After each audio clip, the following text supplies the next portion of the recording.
His twin sister Runaway from her engagement. Now I'm marrying the rich heir. Married by mistake, living on my terms.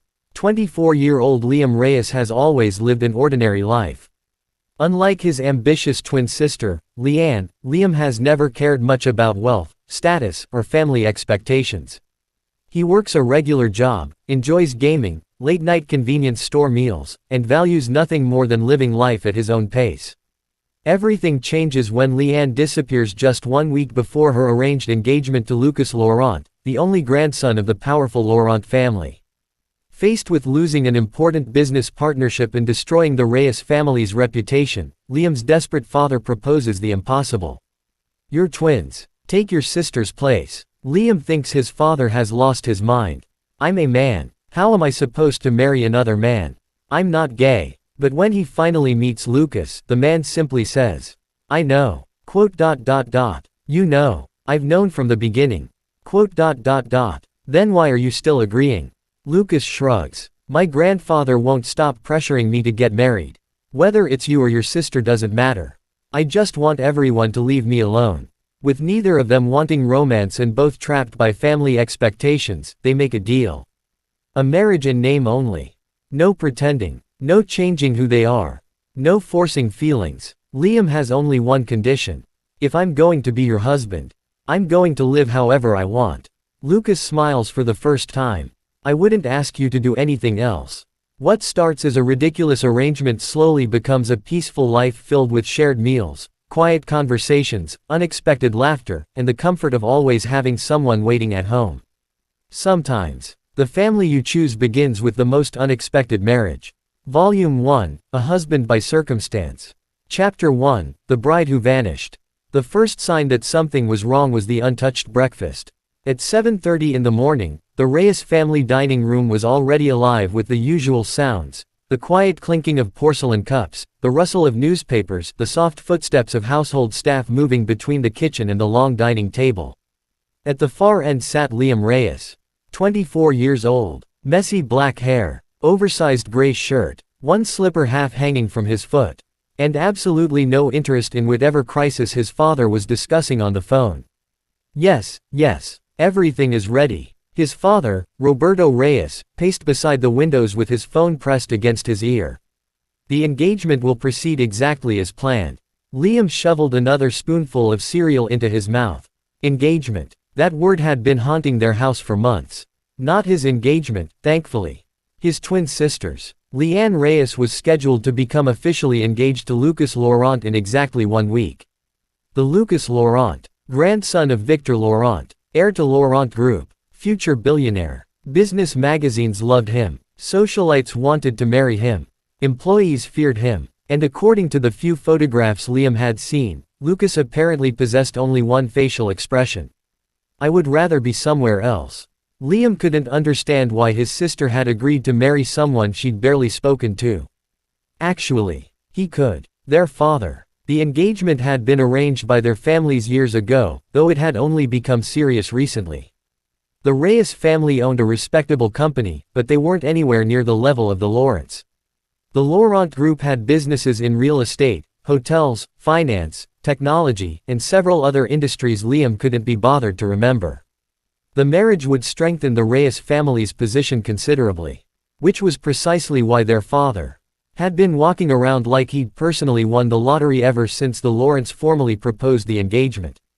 Liam wasn't involved, and he preferred it that way. He finished his cereal. "Where's Liann?" Nobody answered. Liam looked toward the empty chair across from him. Normally, his sister would already be downstairs. Liann was irritatingly punctual. 7 in the morning meant 7 in the morning. Not 7:05, not 7:10, 7. She also had an appointment with the engagement planner today. Liam checked the clock. 7:42. He took out his phone. "Liam, you alive?" No response. He waited. Nothing. He sent another. "Liam, Dad is talking about the engagement again." Still nothing. Liam smiled mischievously. "Liam, he said Lucas wants 12 children." He waited. Normally that would have earned an immediate "Liam, shut up." Nothing. His smile disappeared. "That's weird." His father ended his call. "What is?" Liann isn't answering. Roberto barely looked concerned. She's probably sleeping. Liam stared at him. Liann. His father stopped. They both looked upstairs. Liam Reyes had many qualities. Sleeping late wasn't one of them. Liam knocked on his sister's bedroom door. Liann. Silence. He knocked again. Hey. Nothing. He tried the handle. Unlocked. Liann, I'm coming in. He pushed the door open. The room was empty. At first, nothing seemed unusual. The bed was neatly made. Curtains open. Desk organized. A half-empty glass of water sat beside a stack of engagement documents. But Liam immediately noticed something. Her suitcase was missing. He frowned. Liann. Bathroom. Empty. Closet. Liam opened it. Several sections were bare. Not everything was gone. Just enough clothes for someone planning to be away for a while. His stomach dropped. Wait. He rushed toward her desk. Her laptop was gone. So was her passport, her favorite backpack, her portable charger. Even the small stuffed rabbit she'd owned since childhood was missing from the shelf. Liam stared at the empty space where it normally sat. Oh, you've got to be kidding me. He grabbed his phone and called her. Ring, ring, ring. The call went to voicemail. Liann. He called again. Voicemail. Again. Voicemail. Liam ran downstairs. Dad. Roberto looked up. What? She's gone. What do you mean, gone? Her suitcase is gone. Silence. Her clothes are gone. Roberto slowly stood. Her passport is gone. His father's face drained of color. And Mr. Bunny is gone. Roberto blinked. What? Not important. Point is, Liam held up his phone. Liann ran away. By 8:30, the Reyes residence had descended into chaos. Staff searched every room. Security guards checked the gates. Their father called Liann repeatedly. Their mother, Isabella, contacted friends. Nobody knew anything. Or at least nobody admitted knowing anything. Liam sat on the living room sofa, bouncing one knee impatiently. Did you check her credit cards? Roberto snapped. I'm checking everything.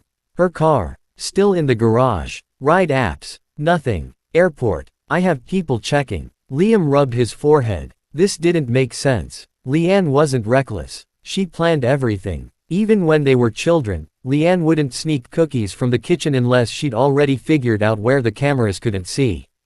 If she'd run away, she'd planned it carefully. His mother sat beside him. Did she say anything to you? Liam hesitated. No, nothing. He thought back. There had been something. 3 nights ago, they'd been sitting on the balcony together. Liann had been unusually quiet. Do you ever feel like everyone already decided what your life is supposed to be? Liam had been playing a game on his phone. Constantly. Doesn't it bother you? That's why I ignore them. Liann had laughed softly. Must be nice. He hadn't thought much about it. Now, Liam closed his eyes. Idiot. His mother looked at him.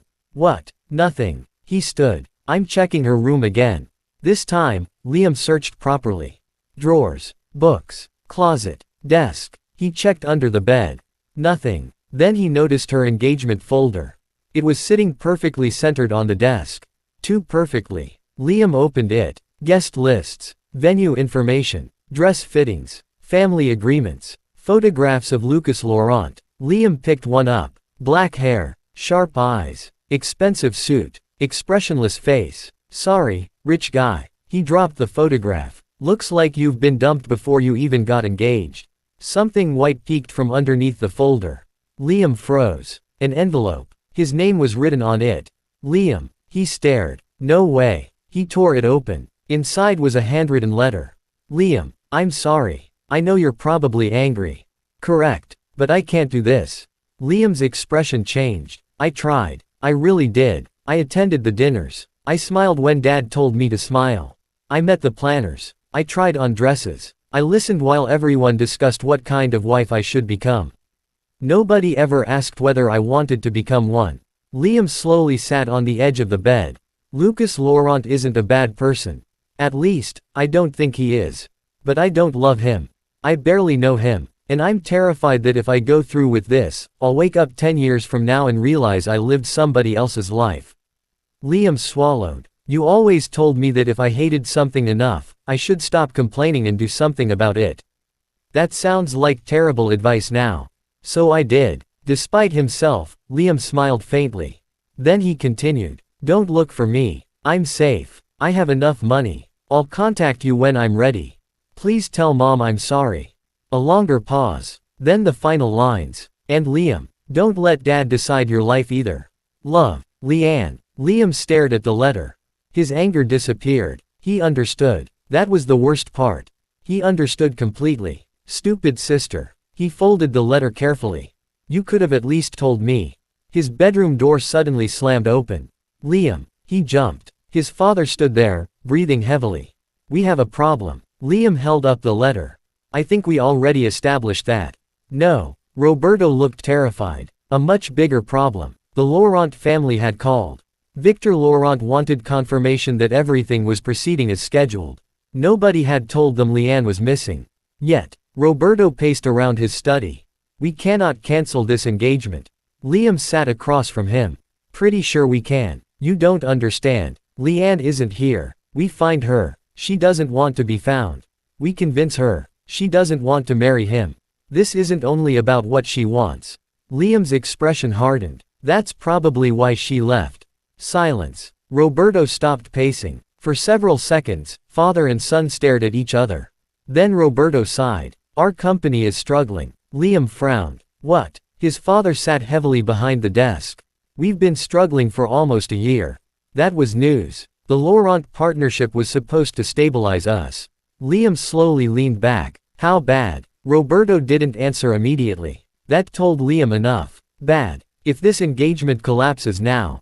Roberto rubbed both hands over his face. We could lose everything. Liam stared at the floor. He hated this. He hated business. He hated arranged marriages. He hated being dragged into problems he had nothing to do with. Mostly, he hated seeing his father look genuinely afraid. Still, what do you expect me to do? His father went quiet. Too quiet. Liam narrowed his eyes. Dad. Roberto looked at him. Then something changed in his expression. His eyes moved slowly over Liam's face. Liam became uncomfortable. Why are you looking at me like that? No response. Dad. Roberto stood. He walked around the desk. Liam instinctively leaned away. Why are you staring at me?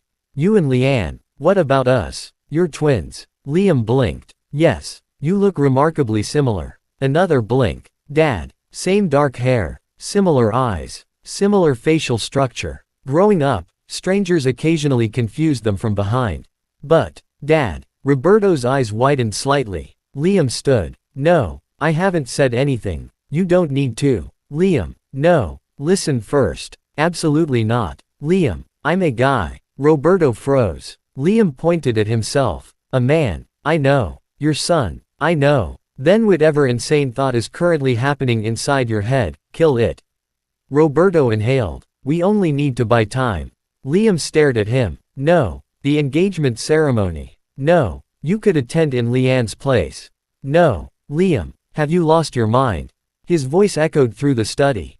Roberto lowered his voice. Just the engagement. To another man. It's temporary. That doesn't make it better. You wouldn't actually have to. I'm not gay. I know. Then why are we having this conversation? Silence. They stared at each other. Liam's chest rose and fell. His father looked exhausted. Liam. No. Liam, please. No. Just meet Lucas. That stopped him. Liam frowned. What? Meet him. Why? Because. Roberto hesitated. And Liam immediately knew there was something else. What aren't you telling me? His father looked away. Dad. Silence. Dad. Roberto finally sighed. Lucas Laurent already knows. Liam stared. Knows what? That Liann disappeared. Liam's eyes widened. And. His father swallowed. He knows I'm considering asking you to replace her. Silence. Complete silence. Liam's mouth slowly fell open. And he. Roberto continued carefully. Apparently doesn't object. Liam stared at his father as though he'd begun speaking another language. He doesn't. No. Object. No. Liam pointed at himself again. He knows I'm a guy. Yes. And he's still willing to meet me. Yes. A long pause. Then Liam whispered. What the hell is wrong with that family? Across the city, inside the top floor of Laurent Tower, Lucas Laurent stood beside a massive window overlooking the skyline. His assistant waited behind him. Sir. Lucas didn't turn. Yes. The Reyes family has confirmed the meeting. Good. His assistant hesitated. There is one unusual matter. Lucas glanced over his shoulder. The replacement fiancé is Liam Reyes's twin brother.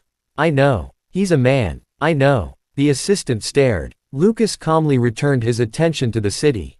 And you're still willing to proceed? Lucas sighed. On his desk sat 17 photographs. 17 potential marriage candidates his grandfather had selected over the last 2 years. Doctors, lawyers, heiresses, executives, models, socialites. Lucas was tired of all of them. More importantly, he was tired of one particular question. When are you getting married? Breakfast. When are you getting married? Business meetings. When are you getting married? Family dinners. When are you getting married? Even during his birthday, his grandfather had become relentless. Lucas picked up his coffee. Male. Sip. Female. Sip. Reyes. Sip. Someone else. He shrugged. I don't care. His assistant looked speechless. Lucas finally turned around. If marrying him means grandfather stops arranging marriage meetings for me. He placed his coffee down. Then I'll marry him. Meanwhile, across the city, Liam Reyes sneezed violently. He rubbed his nose. Why do I suddenly feel like my life is about to get much worse? He looked down at Liann's letter. One sentence caught his attention again. Don't let Dad decide your life either. Liam stared at it for several seconds. Then he folded the letter and slipped it into his pocket. Whatever happened next, one thing was certain. If his family seriously expected him to become Lucas Laurent's substitute fiancé, they were going to learn something very quickly. Liam Reyes wasn't Liann, and he had absolutely no intention of living according to anyone else's rules. Chapter 2, Father's Impossible Proposal. Liam Reyes did not sleep well. That wasn't unusual. What was unusual was the reason. Normally, Liam stayed awake because he'd made the terrible decision to tell himself one more game at midnight and then somehow discovered it was already 3 in the morning. Tonight, he couldn't stop thinking about marriage. More specifically, his marriage. To a man. To Lucas Laurent. A man he had never properly met. Liam lay flat on his bed, staring blankly at the ceiling. Ridiculous. He rolled onto his side. 5 seconds later, he rolled back. This is completely ridiculous. He grabbed his pillow and shoved it over his face. His father's words immediately returned. Lucas Laurent already knows. And somehow, that was the part Liam couldn't understand. If Lucas had been furious, Liam could understand. If Lucas had cancelled the engagement, Liam could understand. If Lucas had threatened to sue their family for deceiving him. Honestly, Liam could understand that too. But apparently Lucas's reaction had been, sure. Liam threw the pillow away. What kind of person hears, your fiancé ran away, but don't worry, she has a twin brother, and thinks that's acceptable? His phone buzzed. Liam immediately grabbed it. For one hopeful second, he thought it might be Liann. It wasn't. Dad, come downstairs. Liam stared at the message. Another appeared. Dad, we need to talk. Liam typed immediately. Liam, number. 3 dots appeared. Dad, Liam, good night. Dad, it is 9:13 p.m. Liam, then good evening. His phone rang. Liam rejected the call. It rang again. Rejected. Again. Rejected. Then someone knocked on his door. Liam. His father's voice. Liam slowly closed his eyes. You have got to be kidding me. Liam, open the door. No, we need to discuss tomorrow. Nothing is happening tomorrow. You are meeting Lucas Laurent. Liam sat upright. No, I'm not. The meeting is already arranged. Then unarrange it. Liam. Dad. Liam. Dad. Silence. Then Roberto spoke through the door. Your mother made cheesecake. Liam narrowed his eyes. That's manipulation. Strawberry. Liam looked toward the door. Dirty tactics. Extremely dirty tactics. 5 minutes later, Liam was downstairs. The atmosphere around the dining table was nothing like breakfast.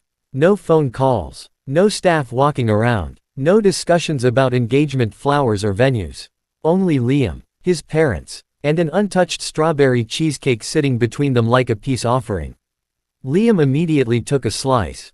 Roberto stared at him. I thought you didn't want to talk. I don't. Then why are you here? Liam pointed his fork at the cheesecake. This has nothing to do with you. His mother, Isabella, covered a small smile. Roberto sighed. Liam, no. I haven't even asked anything. You've been asking since this morning. I asked you to meet him. And my answer remains no. Liam. He put down his fork. Dad, what exactly do you expect to happen? Roberto went quiet. Liam leaned back. Let's pretend I go tomorrow. He raised one finger. I meet Lucas Laurent. Second finger. You tell him Liann ran away. Third. You introduce me as the emergency replacement bride. Roberto winced. Groom. That does not make this better.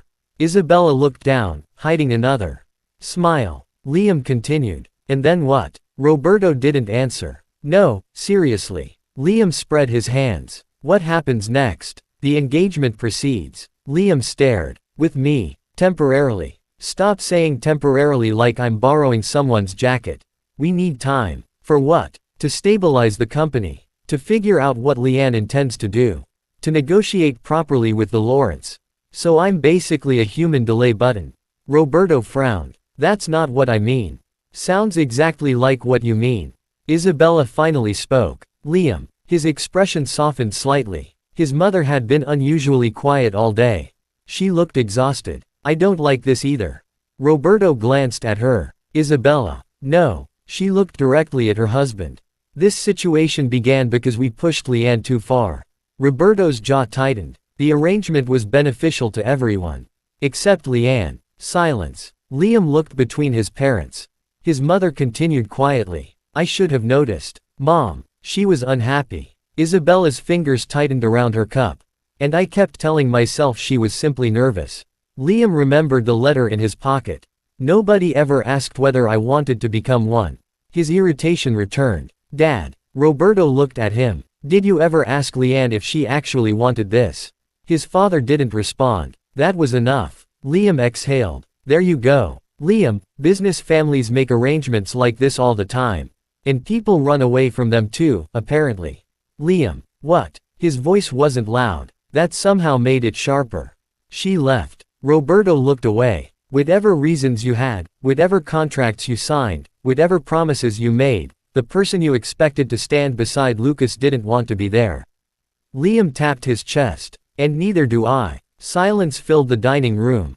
Then his father said quietly. I know. Liam paused. For the first time that day, Roberto didn't sound like the head of Reyes Holdings. He sounded like his father. Tired. Worried. Maybe even ashamed. I know this isn't fair. Liam's anger weakened. Roberto continued. If there were another solution, I wouldn't ask. But you're still asking. Yes. Why? His father hesitated. Then he stood. Come with me. Roberto's home office was usually forbidden territory. Not literally. Liam simply avoided it because everything inside seemed designed to make him sleepy. Contracts. Financial reports. Business proposals. More financial reports. And somehow, even more financial reports. Tonight, however, Roberto placed several folders on the desk. Look. Liam remained standing. I don't understand any of this. You don't have to. His father opened the first folder. Red numbers. A lot of red numbers. Even Liam knew that probably wasn't good. Roberto pointed. We lost 2 major clients last year. Another page. Our expansion project failed. Another. We took loans to cover operational expenses. Liam's joking expression slowly disappeared. How much? Roberto gave him the number. Liam stared. Oh, exactly. Yes, that's a lot of zeros. I am aware. Liam pulled out the chair and sat down. For years, he'd assumed their family was comfortable. Not Laurent-level wealthy, but comfortable. They had a large home. Employees. Cars. Vacations. Liam had never worried about whether bills could be paid. He looked at the reports. Does Mom know? Yes. Liann. A pause. Some of it. Liam rubbed his forehead. So the Laurent partnership would give us access to several joint projects. More importantly, investors who are currently nervous would remain.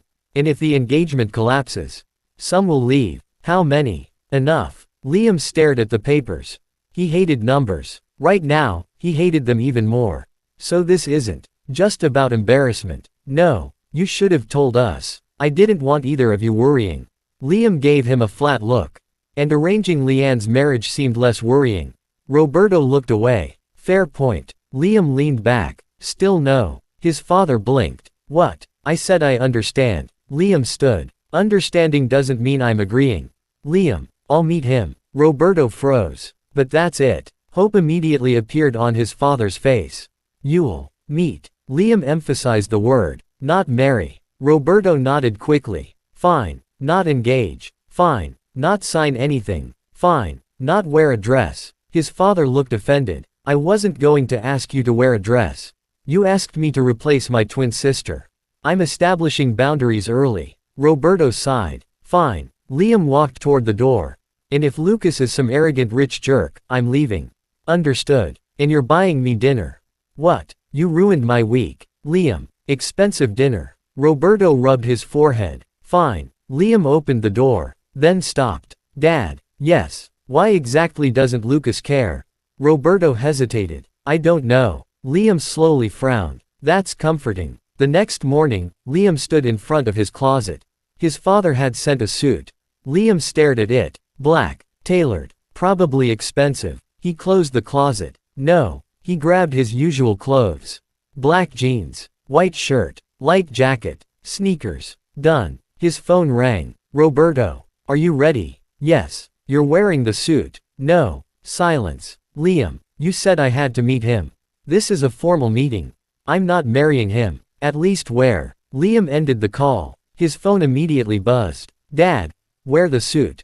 Liam replied. Liam. No heart. He pocketed his phone, then glanced at himself in the mirror. For a moment, his expression became serious. Liann's face resembled his. Their eyes were nearly identical. Their smiles too. But they had never been the same person. Liann had spent years trying to become the daughter their father expected. Liam had spent years doing the opposite. He reached into his jacket pocket. Her letter was still there. Don't let Dad decide your life either. Don't worry. Liam looked at his reflection. I'm definitely not doing that. Laurent Tower made Liam feel poor. That was impressive considering his family wasn't exactly poor. He stood outside the massive glass building and looked upward. And upward. And upward. Why does anyone need this much building? Roberto stepped out of the car behind him. Please behave. I am behaving. You've been here 11 seconds. And I've behaved for all 11. Liam. Dad. His father adjusted his tie. This is important. I know. Victor Laurent may be there. The grandfather. Yes. The marriage-obsessed one. Roberto nearly choked. Do not call him that. That's literally why we're here. Please. Liam raised both hands. Fine. They entered. The lobby was enormous. Marble floors. Tall ceilings. Expensive artwork. Employees moved quickly through security gates. Liam noticed several people glance toward them. Then whisper. Great. Apparently news traveled quickly. A woman approached. Mr. Reyes. Roberto nodded. I'm Claire Morgan, Mr. Lawrence executive assistant. Liam blinked. So this was the assistant from yesterday. She looked professional, calm, and slightly curious when she looked at him. This way, please. They entered a private elevator. Liam watched the numbers climb. He whistled softly. Does he work in the clouds? Roberto closed his eyes. Claire's lips twitched. 63rd floor. Of course. The elevator opened. Quiet. That was Liam's first impression. The executive floor felt strangely peaceful compared to downstairs. Claire led them through a corridor. Mr. Laurent is waiting. Liam's heart suddenly beat faster. He hated that. Why was he nervous? He wasn't proposing. He wasn't getting engaged. He was simply meeting some rich guy who apparently didn't care that his bride had transformed into a groom overnight. Completely normal. Claire stopped before two large doors. She opened them. Mr. Laurent. Liam stepped inside. The office was enormous. Floor-to-ceiling windows overlooked the entire city. And standing beside them was Lucas Laurent. The photographs hadn't quite captured him properly. Tall. Black hair neatly styled. Dark suit. Straight posture. Sharp features. Calm eyes. Very calm eyes. Annoyingly calm eyes. Lucas turned. His gaze passed briefly over Roberto. Then settled on Liam. Neither spoke. Liam waited. Lucas waited. 5 seconds. 10. Liam finally raised an eyebrow. Well, his father nearly died beside him. Lucas's expression didn't change. Well, what? Liam pointed at himself. This. Lucas looked him up and down. Liam's eyebrow rose higher. I'm a man. I noticed. Liam blinked. His father made a tiny choking noise. Lucas walked toward his desk. Would you like coffee? No. Tea? No. Water? No. Lucas sat down. Then sit. Liam stared. He had expected arrogance, anger, maybe disgust. Not. Whatever this was. He sat across from Lucas. Roberto sat beside him. Lucas folded his hands. I understand your sister has left. Ran away. Roberto quickly said, Liam. What? She did. Lucas simply nodded. And your father suggested you replace her. Against my better judgment. Another nod. Liam leaned forward. Can I ask you something? Yes. Why aren't you angry? Lucas considered the question. Would being angry bring your sister back? No. Would it solve your family's financial situation? Liam glanced at his father. No. Would it stop my grandfather from arranging another marriage for me? Liam paused. No. Then anger seems inefficient. Liam stared. Who talked like that? Okay. He leaned back. Different question. Lucas waited. You understand what Dad is suggesting, right? Yes. That I replace Liann. Yes. As your fiancé. Yes. And eventually. Liam gestured awkwardly. Your husband. Yes. Liam stared at him. Lucas stared back. I'm a guy. You've mentioned that. Because you don't seem concerned. I'm not. Why? Lucas sighed. Not irritated. Just tired. He opened a drawer. Then removed a thick folder and dropped it onto the desk. Liam looked down. Inside were photographs. Women. Lots of women. What is this? Potential marriage candidates. Liam flipped through them. There's like 20. 17. You counted. They've been introduced to me. Liam looked up. All of them. Yes. When? Over the last 2 years. Liam slowly put the folder down. Lucas continued. My grandfather wants me married. Clearly. I want him to stop asking.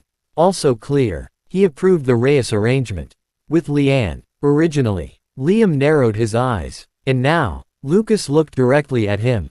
Now you're here. Liam waited for more. There wasn't any. That's it. That's it. You don't care that I'm a man. No. You don't care that I'm not interested in men. No. You don't care that we barely know each other. That was also true of your sister.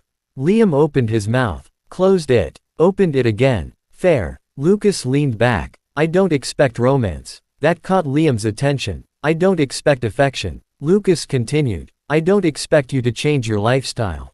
Liam became quieter. I need a spouse. Why? So my grandfather stops asking when I'm getting married. Liam stared at him. That's seriously your reason? Yes. You're willing to marry a complete stranger just to stop your grandfather from nagging you. Lucas looked at him for several seconds. You haven't met my grandfather. Claire suddenly coughed near the door. Liam wasn't sure whether she was hiding laughter. Probably. For the first time since entering the building, Liam almost smiled. Almost. Then he remembered why he was there. No. Roberto stiffened. Lucas remained calm. No. I'm not marrying you. Understood. Liam blinked. That was easy. Too easy. Lucas picked up a document. Then I'll inform my grandfather the engagement is cancelled. Roberto immediately leaned forward. Mr. Laurent. Dad. Liam, please. Liam clenched his jaw. The financial reports flashed through his mind. Employees. Loans. Investors. His parents. Then Liann's letter. His freedom. Her freedom. He hated this. Absolutely hated it. Wait. Lucas stopped. Liam closed his eyes. He couldn't believe he was about to say this. I said I'm not marrying you. Lucas waited. But. Roberto stared at him. Liam pointed at Lucas. I'll hear you out. Lucas tilted his head slightly. What exactly are you proposing? A temporary arrangement. How temporary? I don't know yet. That's reassuring. Lucas's mouth moved. Barely. Almost a smile. Liam noticed. He frowned. Did you just smile? No. You did. I didn't. Whatever. Liam leaned forward. If, and I mean if, I agree to something like this, there are going to be rules. Such as, I'm not pretending to be Liann. Good. I'm not changing how I dress. Fine. I'm not attending every stupid rich person party. Reasonable. I'm keeping my job. Of course. I go where I want. Fine. I eat what I want. Lucas blinked. Why would I control what you eat? I don't know. Rich people are weird. Roberto covered his face. Lucas looked toward Liam's father. Is he always like this? Unfortunately. Hey. Lucas looked back at Liam. Something had changed in his eyes. Amusement. Tiny. But definitely there. Liam continued. And most importantly, he tapped the desk. My life stays mine. Lucas's amusement disappeared. His expression became serious. Agreed. Liam paused. No argument. No negotiation. Just. Agreed. Lucas added quietly. I don't want someone controlling my life either. For the first time, Liam looked at him differently. Not as Lucas Laurent. Not as the billionaire heir. Not as the man he might somehow end up marrying. Just. Someone who seemed equally tired of being told what his future should look like. Liam slowly sat back. This is still insane. Probably. My sister ran away. Yes. My father wants me to replace her. Yes. You're considering marrying me because your grandfather annoys you. Correct. And somehow I'm the only person here who thinks that's crazy. Claire spoke from the doorway. I also think it's crazy. Lucas glanced at her. Thank you, Claire. You're welcome, sir. Liam laughed. He couldn't help it. One short laugh escaped. Then another. This entire situation was so ridiculous that getting angry suddenly felt exhausting. He looked toward the windows. The city stretched endlessly below. Yesterday morning, his biggest problem had been deciding what game to play after work. Now he was discussing marriage with a billionaire.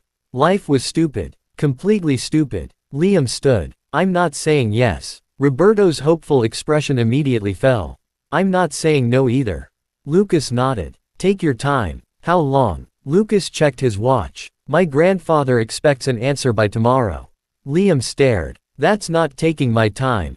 I said I would give you time. Lucas calmly picked up his coffee. My grandfather is less patient. Liam groaned. Great. He headed toward the door. Before leaving, he turned. Lucas. Yes. If I actually agree to this. Lucas waited. Liam shoved his hands into his jacket pockets. I'm serious about what I said. My life stays mine. Lucas met his eyes. I know. And I'll do whatever I want. Within the law, preferably. Liam stared at him, then grinned despite himself. No promises. Lucas's mouth curved faintly. This time, Liam definitely saw it. Inside the elevator, Roberto looked at his son. You like him? Liam nearly walked into the wall. What? You seemed comfortable. I spoke to him for 20 minutes. You laughed. Because this situation is insane. You smiled. Stop analyzing my face. Roberto smiled slightly. Liam pointed at him. Don't. I didn't say anything. Your face did. The elevator doors opened. Liam walked out first. I'm still not marrying him. Several employees turned. Liam froze. Roberto closed his eyes. Claire, still standing inside the elevator, pressed her lips together. Liam slowly looked around. Good morning. Then he walked very quickly toward the exit. Back upstairs, Claire returned to Lucas's office. He's interesting. Lucas continued reading a document. He's loud. You smiled. No, I didn't. You did. Lucas looked up. Do you have work? A considerable amount. Then do it. Claire turned toward the door. Before leaving, she glanced back. Do you think he'll agree? Lucas looked toward the city. I don't know. And if he doesn't? Lucas was quiet. Then he looked at the folder containing the 17 marriage candidates. He immediately looked away. I hope he agrees. Claire smiled. I thought you didn't care who you married. I don't. Of course. She left. Lucas stared at the closed door. Then he remembered Liam standing across from him. My life stays mine. For some reason, Lucas understood that better than anything else Liam had said. Across the city, Liam sat inside his father's car. He took Liann's letter from his pocket again. Don't let Dad decide your life either. Liam looked out the window. Maybe Liann was right. Maybe the problem wasn't marriage itself. Maybe the problem was allowing other people to decide what marriage meant for him. If he agreed, he wouldn't become Liann. He wouldn't become the perfect Laurent spouse. He wouldn't suddenly start living according to someone else's expectations. If everyone insisted on dragging him into this ridiculous arrangement, then fine. He would make it his arrangement. His rules. His choices. His life. Liam folded the letter. He wasn't saying yes. Not yet. But for the first time. He wasn't completely saying no either. Chapter 3, This has to be a joke. Liam Reyes had exactly 24 hours to decide whether he wanted to become engaged to another man. which, in Liam's opinion, was approximately 24 hours too many to spend thinking about something this ridiculous. He sat in a small cafe near his workplace, staring at his iced coffee. His best friend, Daniel Cruz, stared at him from across the table. Neither spoke. Daniel slowly lifted his drink, took a sip, put it down, then leaned forward. Say that again. Liam sighed. My sister ran away. I understood that part. My father wants me to replace her. Also understood. In her arranged engagement. Still following. To Lucas Laurent. Daniel nodded. The billionaire. Technically, heir to a billionaire. Same thing to people like us. Fair. Daniel leaned closer. And Lucas knows you're a man. Yes. And he doesn't care. Apparently. And your father wants you to marry him. Eventually. Daniel stared at him. Liam stared back. 5 seconds passed. Then Daniel slapped both hands over his mouth. Liam narrowed his eyes. Don't. Daniel's shoulders began shaking. Daniel. A strange choking sound escaped. Don't you dare. Daniel burst out laughing. People at nearby tables turned. Liam kicked him under the table. Ow. You deserve worse. I'm sorry. Daniel wasn't sorry. He was crying. This isn't funny. Your sister. Daniel gasped. Ran away from an arranged marriage. Another laugh. And your father looked at you and said, close enough. Liam pointed at him. That is exactly why you're a terrible friend. Daniel wiped his eyes. I support you completely. You've been laughing for 2 minutes. Support can look different for everyone. Liam groaned and sank lower in his chair. This has to be a joke. Unfortunately, it wasn't. That morning, Liam had awakened hoping yesterday had been some kind of stress-induced hallucination. Then he saw the message from his father. Dad, the Laurents need your answer tonight. Reality returned immediately. Liam had stared at the message for almost a minute. Then he'd replied, Liam, tell them no. 3 seconds later. Dad, think about it first. Liam, I did. Dad, for 3 seconds. Liam, very productive 3 seconds. No response. Liam had considered that a victory. Then another message arrived. Dad, dinner tonight, 7 p.m., Laurent residence. Liam nearly threw his phone. Apparently, his father had interpreted no as invite me to dinner. Daniel stopped laughing long enough to ask. So what are you going to do? Say no. Really? Obviously. Daniel studied him. Liam hated when people did that. What? You could have said no yesterday. I did. But you agreed to hear Lucas out. Because Dad practically begged. And you're going to dinner tonight. Because Dad didn't give me a choice. You always have a choice. Liam became quiet. Those words sounded annoyingly familiar. Liann's letter sat folded inside his wallet. Daniel continued. If you genuinely wanted nothing to do with this, you would have walked away already. Liam frowned. Whose side are you on? Yours. Doesn't sound like it. I'm not saying marry him. Good. I'm saying something is stopping you from giving a final answer. Liam looked out the cafe window. People walked along the sidewalk. Office workers, students, couples, delivery riders, ordinary people living ordinary lives. Exactly what Liam wanted. He had never dreamed of becoming rich. Never wanted to run Reyes Holdings. Never wanted magazine interviews or fancy parties. His ambitions were embarrassingly simple. Earn enough money, pay his bills, travel occasionally, play games, eat good food, sleep peacefully, do whatever he wanted on weekends. That was it. Then Liann disappeared, and suddenly everyone wanted him to become part of one of the richest families in the country. No. Daniel blinked. No what? I'm saying no tonight. Okay. I'll eat their expensive food first. Naturally. Then I'll politely decline. Politely. Liam thought about it. I'll try. Daniel nodded solemnly. That's probably the best anyone can hope for. At 6:30 that evening, Liam stood outside the Laurent residence. Residence was the wrong word. This was an estate, a mansion, possibly a small country. The gates alone looked more expensive than Liam's apartment. He stared through the car window. Do people actually live here? His mother smiled nervously. Yes. Why? Roberto sighed from the front seat. Please don't start. I'm asking a reasonable question. It's their home. They need 3 buildings to live. One is the guest house. That's worse. Tonight, Isabella had insisted on coming. Liam suspected she didn't trust Roberto to survive another conversation with their son alone. Unlike yesterday, Liam had compromised on clothing.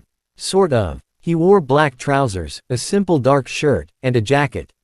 No tie. His father had complained. Liam had ignored him. A member of the Laurent household staff opened the door. "Welcome, Mr. and Mrs. Reyes." Then she looked at Liam. "And Mr. Liam Reyes." Liam paused. "Not Liann." Liam. So everyone important knew. Interesting. They were escorted through a massive foyer. Paintings lined the walls. A chandelier hung overhead. Liam looked up. "If that falls, we're all dead." "Liam," Roberto whispered. "What? Look at the size of it." His mother quietly pinched his arm. "Ow. Behave. You're supposed to be on my side." "I am." Quietly. They entered a sitting room. Lucas was already there. Unlike yesterday's business suit, tonight he wore dark trousers and a simple white shirt. Still expensive looking. Still annoyingly composed. But slightly more human. Lucas stood. "Good evening." Roberto immediately became formal. "Mr. Laurent." "Lucas is fine." Then Lucas looked at Liam. "Liam." "Lucas." His father looked between them. "You're already on a first-name basis." Liam frowned. "What do you want me to call him?" "Your Majesty." Something happened near the fireplace. A deep chuckle. Everyone turned. An elderly man sat in an armchair Liam hadn't noticed. Silver hair. Walking cane beside him. Sharp eyes that looked far too energetic for someone his age. Victor Laurent. Lucas's grandfather. The man responsible for this entire mess. Victor looked Liam up and down. Then grinned. "So, Liam had a bad feeling. You're the brother. Liam Reyes. I know who you are." Victor stood slowly. Lucas immediately moved as though to help him. Victor waved him away. "I'm old, not dead." Lucas calmly stepped back. Victor approached Liam. Liam resisted the urge to retreat. The old man inspected him. Closely. Very closely. Liam finally asked, "Is there something on my face?" Roberto looked horrified. Victor laughed. "No." "Then why are you staring?" "I was curious. About the young man my grandson is apparently considering marrying." There it was. Liam closed his eyes briefly. "Sir." "Grandfather." Lucas's voice cut in. Victor looked at him. "Don't scare him before dinner." "I'm not scared." Lucas looked at Liam. "You were staring at the exit." "I like knowing where exits are." Victor laughed again. "I like him." Liam pointed toward Lucas. "That's exactly what he doesn't need." Lucas's mouth twitched. Victor noticed. His eyebrows rose. Interesting. Very interesting. Dinner was strange. Not because the food was unfamiliar. Actually, the food was incredible. Liam had been planning his refusal speech when the steak arrived. Then he temporarily forgot about marriage. "This is amazing," Isabella whispered. "Liam." "What?" "It is." Victor looked pleased. "Eat." "Thank you. Most people pretend not to be hungry around me." "Why?" "They're nervous." Liam cut another piece. "I'm nervous too. I'm just also hungry." Victor laughed so loudly one of the staff members smiled. Across the table, Lucas quietly drank water. Liam noticed him watching. "What?" "Nothing. You're staring. You told my grandfather you were nervous." "I am." "You don't look nervous." "I cope through food." Lucas nodded as though this were perfectly reasonable. Then Victor finally brought up the subject everyone had been avoiding. "Liann doesn't want to marry my grandson." The table became silent. Roberto put down his fork. "Mr. Laurent." Victor raised one hand. "I'm not offended." Liam looked at him. "You're not. Should I be? My father seems to think your family will destroy us if the engagement fails." Roberto nearly inhaled his drink. "Liam." Victor slowly turned toward Roberto. "Is that what you told him?" Roberto looked uncomfortable. "Not exactly. Pretty much exactly." "Liam." Victor leaned back. "The business arrangement is complicated." Liam's expression became serious. But I have no intention of destroying your family because a young woman doesn't want to marry my grandson." Roberto visibly relaxed. Then Victor continued. "However, there are investors and contracts connected to the partnership. Some consequences are outside my direct control." There it was. The real problem. Liam sighed. "So we're still stuck." For the moment. Victor looked at him. "But you aren't obligated to marry Lucas." Roberto froze. Lucas remained silent. Liam stared. "Excuse me. You heard me." Victor picked up his wineglass. "I want my grandson married." Lucas sighed. "Grandfather." "I do." Victor ignored him. I am old. You're 72. Ancient. You went golfing yesterday. I could have died. You won. Exactly. I wish to retire on a victory. Liam snorted. Lucas rubbed his forehead. Victor continued. But forcing someone into marriage defeats the purpose. Liam looked toward his father. Roberto suddenly found his plate fascinating. Then why am I here?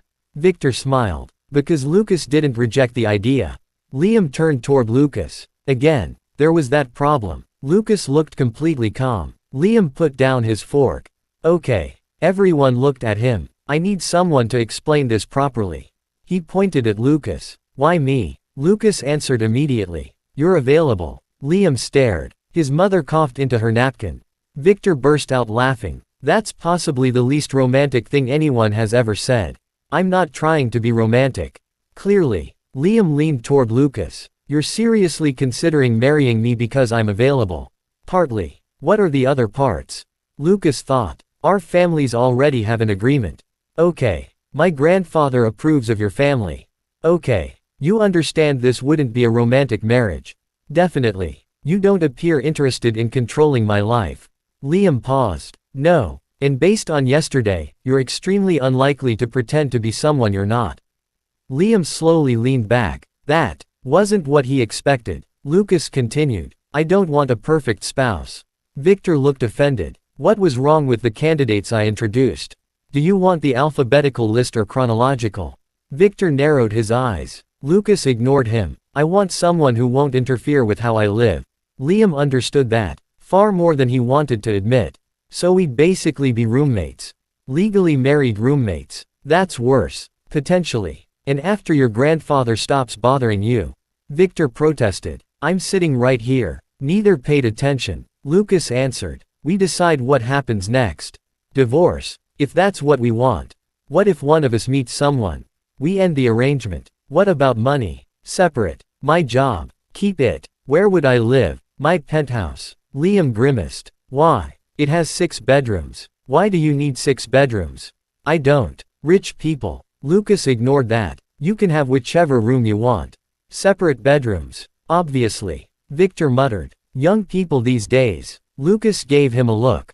Victor drank his wine. Liam continued. No controlling my schedule. Agreed. No telling me what to wear. Agreed. No dragging me into your company. Agreed. No expecting me to behave like some perfect rich spouse. Agreed. Liam narrowed his eyes. Why are you agreeing to everything? Because none of those things matter to me. That answer stopped him. Lucas looked directly at Liam. You can live however you want. Simple. Calm. No hesitation. For some reason, those words landed differently. Liam had expected marriage to sound like a cage. Rules. Expectations. Responsibilities he never asked for. But Lucas was offering something bizarre. A marriage where neither person interfered with the other. A legal arrangement. A shared address. Nothing more. At least, that was what Lucas claimed. Liam looked down at his plate. This still has to be a joke. Victor smiled. I'm afraid. Not. Liam sighed. Of course. After dinner, Liam escaped to the terrace. The Laurent garden stretched below. City lights glowed beyond the estate walls. He leaned against the railing. His phone buzzed. Daniel. Daniel, are you married yet? Liam rolled his eyes. Liam, I'm blocking you. Daniel, how's billionaire husband? Liam, not my husband. Daniel, yet. Liam blocked the screen. Annoying. Friend. Liam turned. Lucas stood behind him. Unfortunately, Lucas approached the railing but kept a comfortable distance. For a while, neither spoke. Then Liam asked, do you really not care? About me being a man? No. Why? Lucas looked toward the garden. Why should I? Liam hesitated. Because you're supposed to marry my sister. That arrangement was made by our families.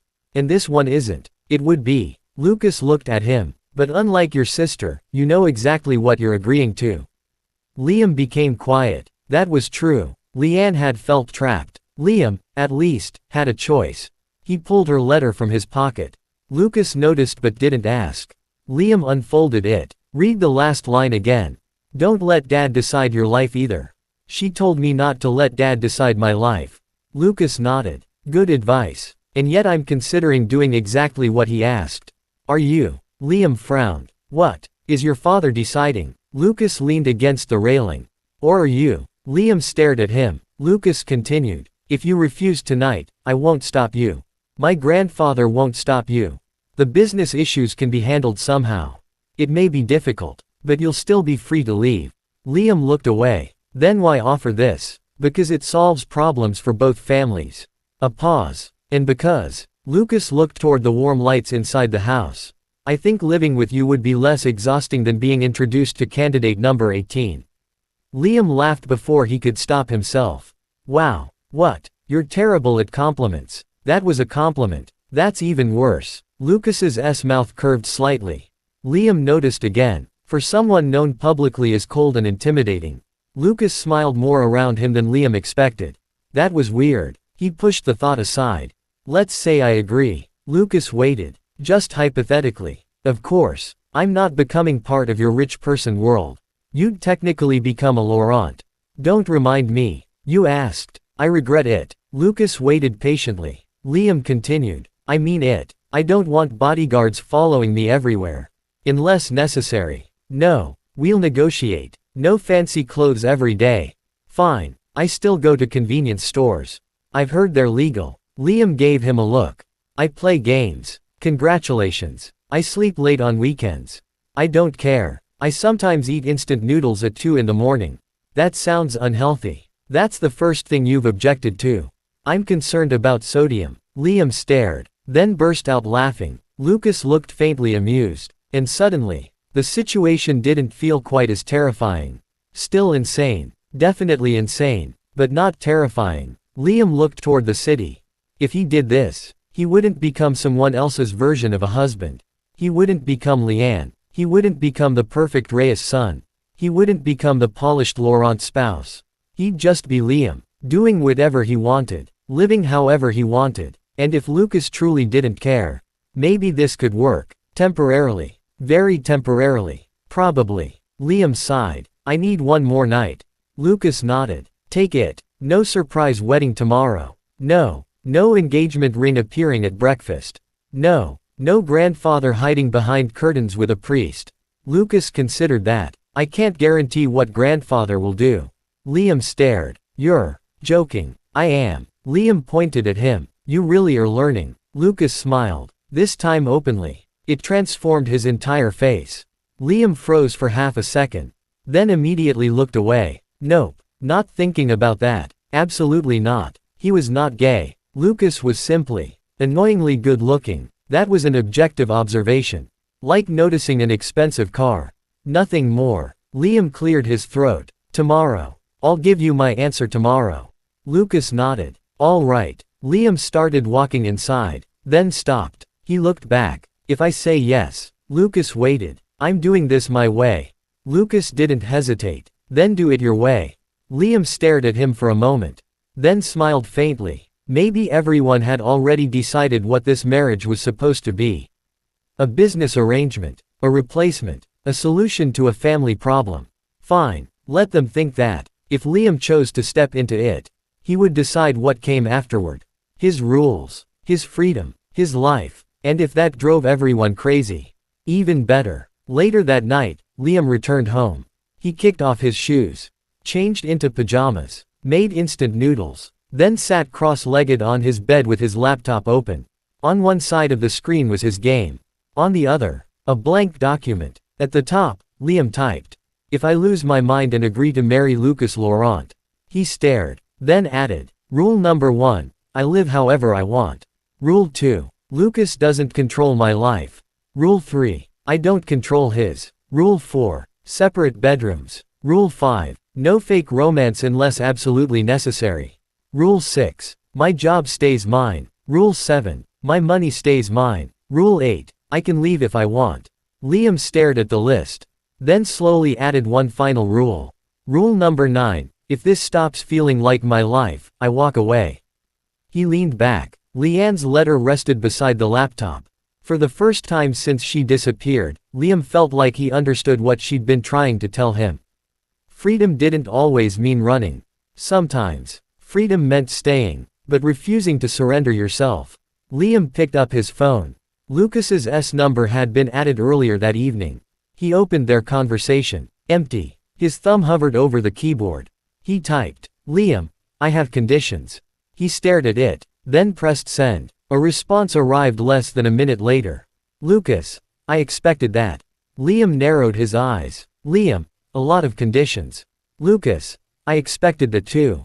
Liam almost smiled. Liam, meet tomorrow. Lucas, yes. Liam, I'm still not saying yes. A few seconds passed. Lucas, of course. Then another message appeared. Lucas, good night, Liam. Liam stared at it. He typed, Liam, night. He placed the phone beside him. Then looked at the ridiculous list on his laptop. Tomorrow, he would decide. Not his father. Not the Laurent family. Not Liann. Him. And if Liam Reyes somehow became engaged to Lucas Laurent, then everyone involved had better understand one thing. He wasn't replacing his sister. He wasn't becoming anyone's obedient husband. He was going to live exactly as he always had. However he wanted. Chapter 4, The Groom Already Knows. At exactly 8:03 the next morning, Liam Reyes woke up to his phone vibrating against his face. He groaned. Why? The vibration stopped. 3 seconds later, it started again. Liam blindly grabbed the phone.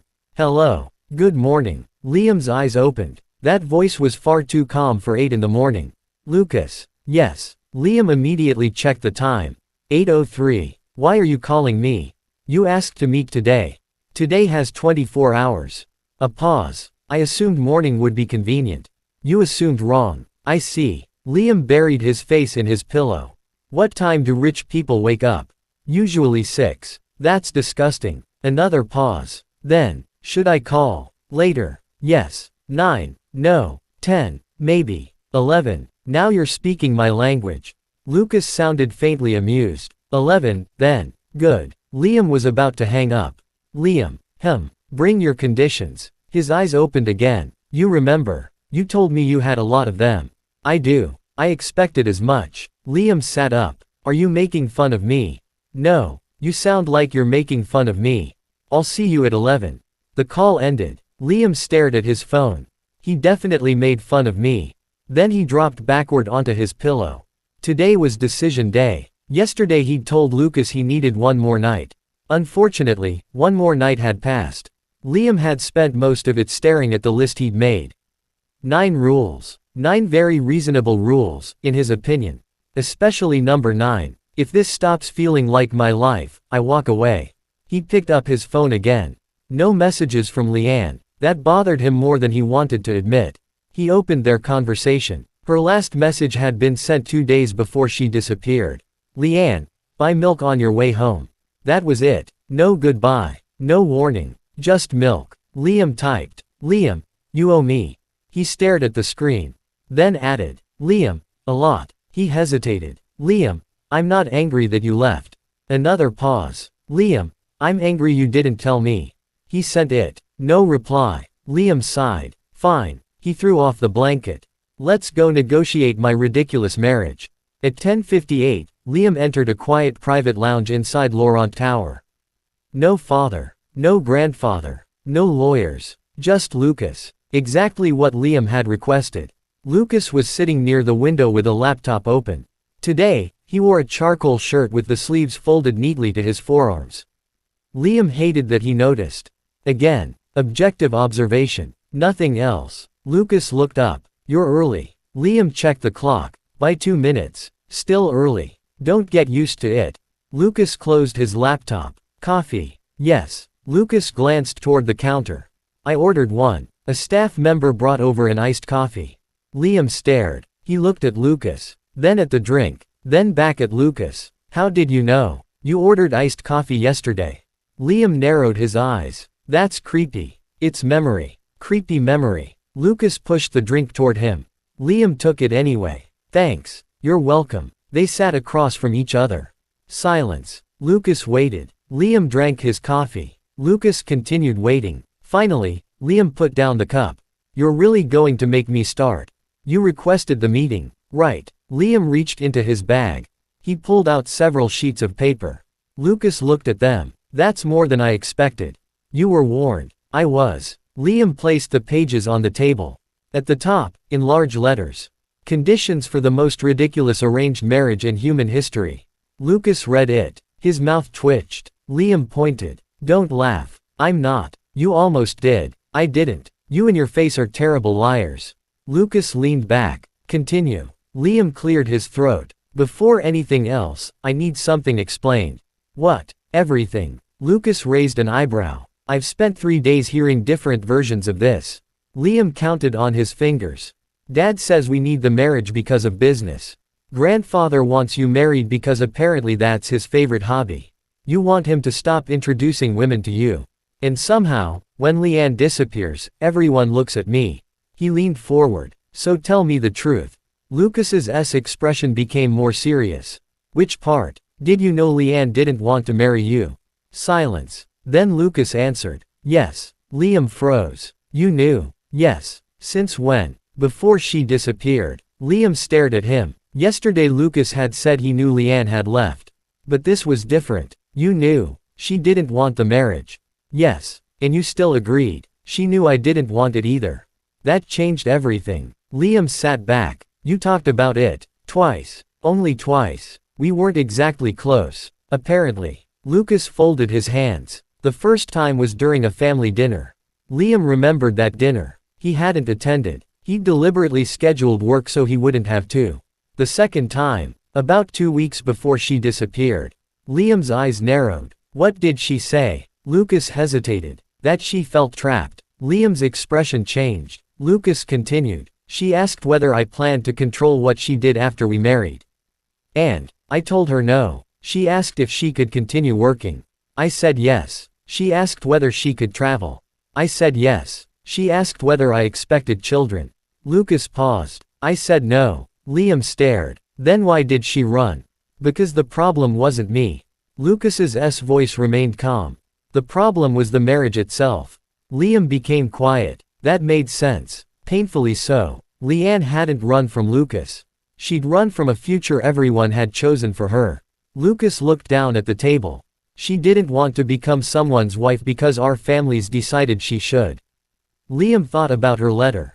Nobody ever asked whether I wanted to become one. Did you know she was going to run?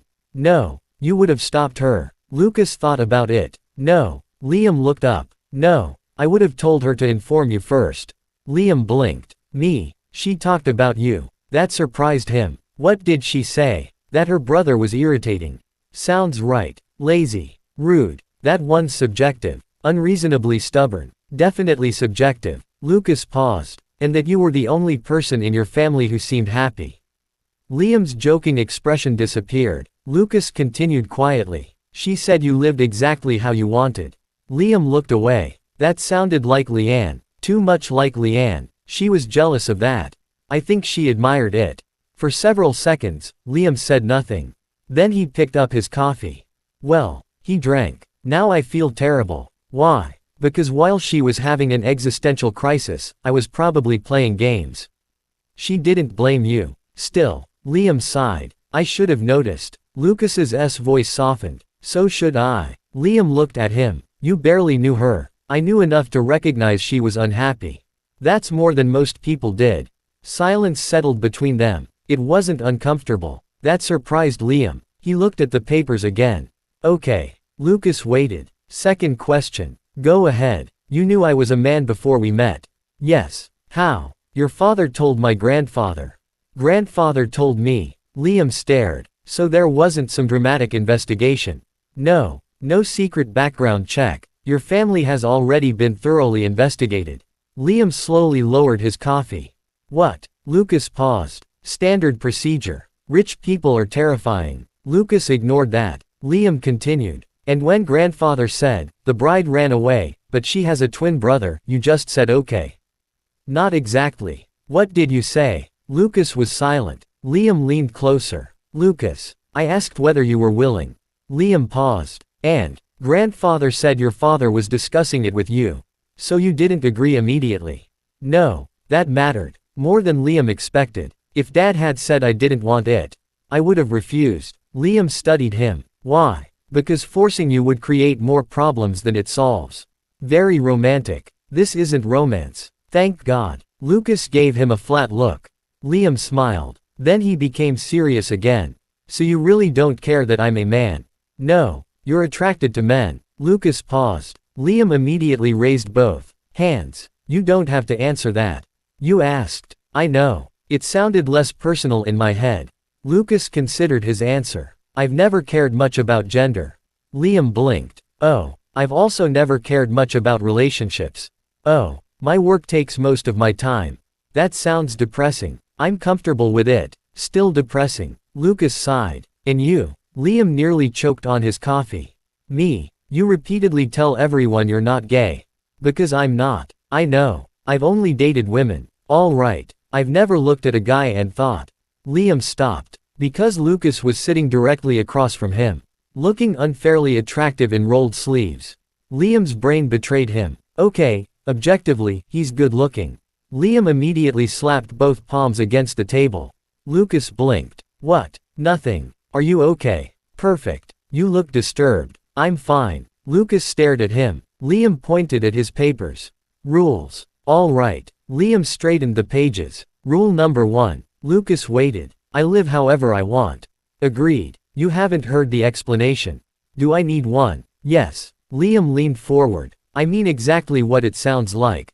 I'm not suddenly becoming a socialite. I'm not changing my personality. I'm not pretending I enjoy expensive charity dinners. I'm not learning which fork you're supposed to use for salad.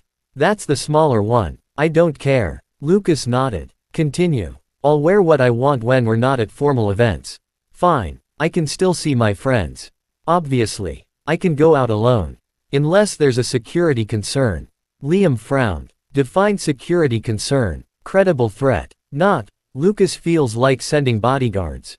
No. Fine. He made a small check mark. Rule 2. You don't control my life. Agreed. Rule 3. I don't control yours. Agreed. Rule 4. Liam looked directly at him. Separate bedrooms. Agreed. Immediately. Yes. No hesitation. Why would I hesitate? I don't know. Liam squinted. You're suspiciously reasonable. Thank you. That wasn't a compliment. I accepted it as one. Liam moved on. Rule 5. No fake romance unless absolutely necessary.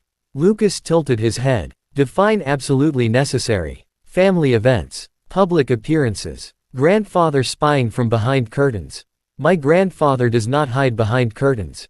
Are you sure? Lucas actually thought about it. Mostly. Liam pointed at him. See. Fine. Lucas continued. But if we're publicly married, some physical contact may be unavoidable. Liam stiffened. What kind? Hand holding. Liam considered. Fine. Standing close. Fine. Perhaps an arm around your shoulder or waist.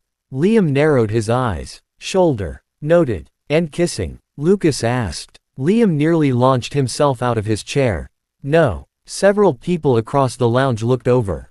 Liam lowered his voice. No. Lucas remained perfectly calm. Fine. Why did you even ask? Because we're establishing boundaries. Liam stared. Fair. He wrote in large letters. No kissing. Then underlined it 3 times. Lucas watched. Very clear. Good. Rule 6. My job stays mine. Agreed. I'm not quitting because your family has money. I wouldn't ask you to. Rule 7. My money stays mine. Agreed. Your money stays yours. Fine. No weird allowance. Lucas paused. You'll have access to household accounts. For household expenses. I don't want them. Why? Because then I'll accidentally buy noodles with billionaire money and feel guilty.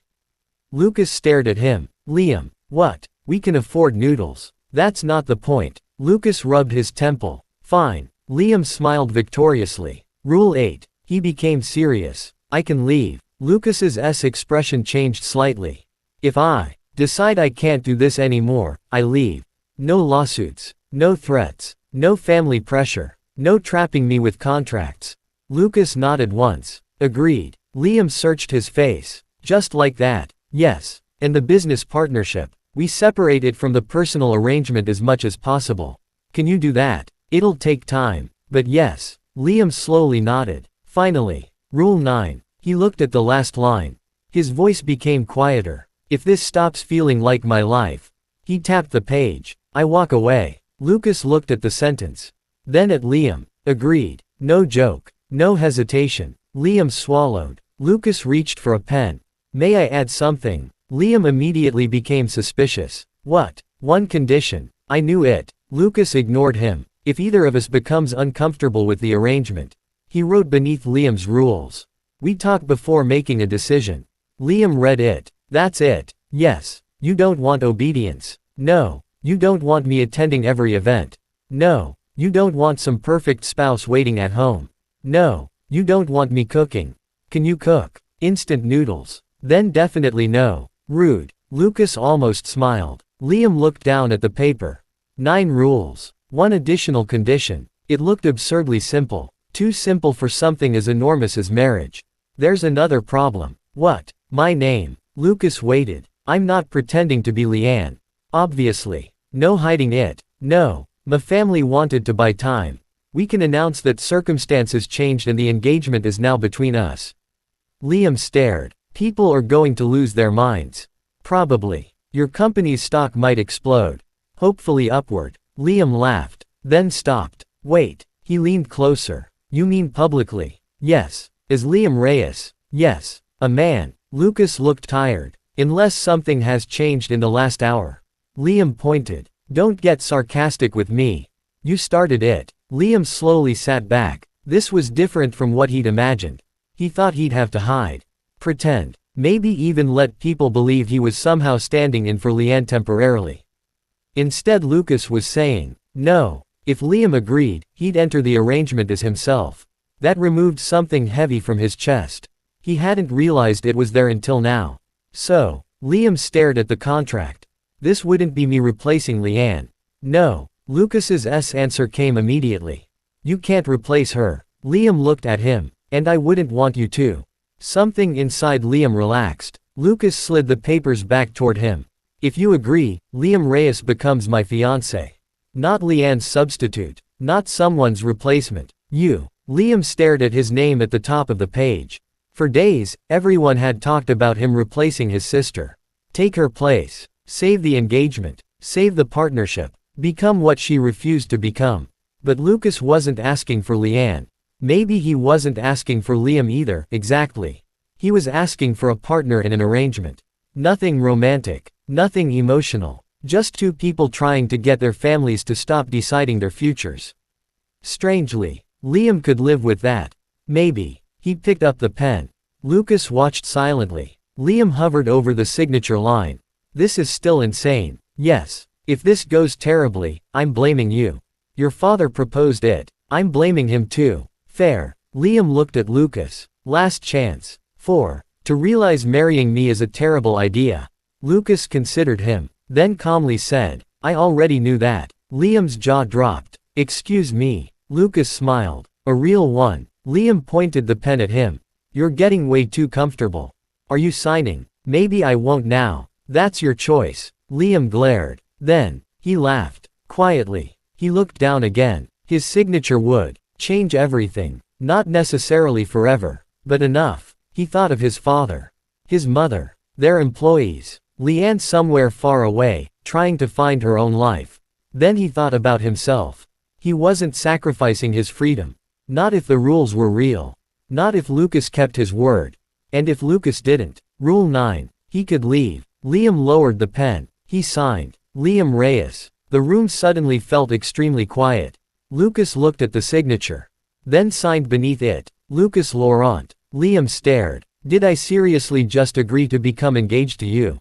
Yes. I'm an idiot. Possibly. You're supposed to reassure me. I'm your fiancé, not your therapist. Liam slowly looked up. Fiancé. Lucas paused. Liam looked horrified. Oh God. Lucas almost laughed. Don't. I didn't say anything. Your face did. Lucas leaned back. Would you like another coffee? I need something stronger. It's 11:45 in the morning.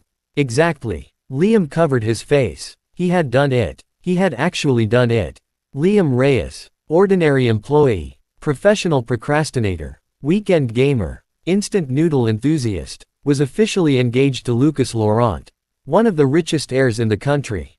A man. A very attractive man. Liam immediately removed that last thought. Not relevant. Absolutely irrelevant. He lowered his hands. Okay. Lucas waited. If we're doing this. Liam grabbed the signed rules. We're doing it properly. Meaning, Liam stood. I'm not changing. Lucas looked up at him. I know. I'm going to live however I want.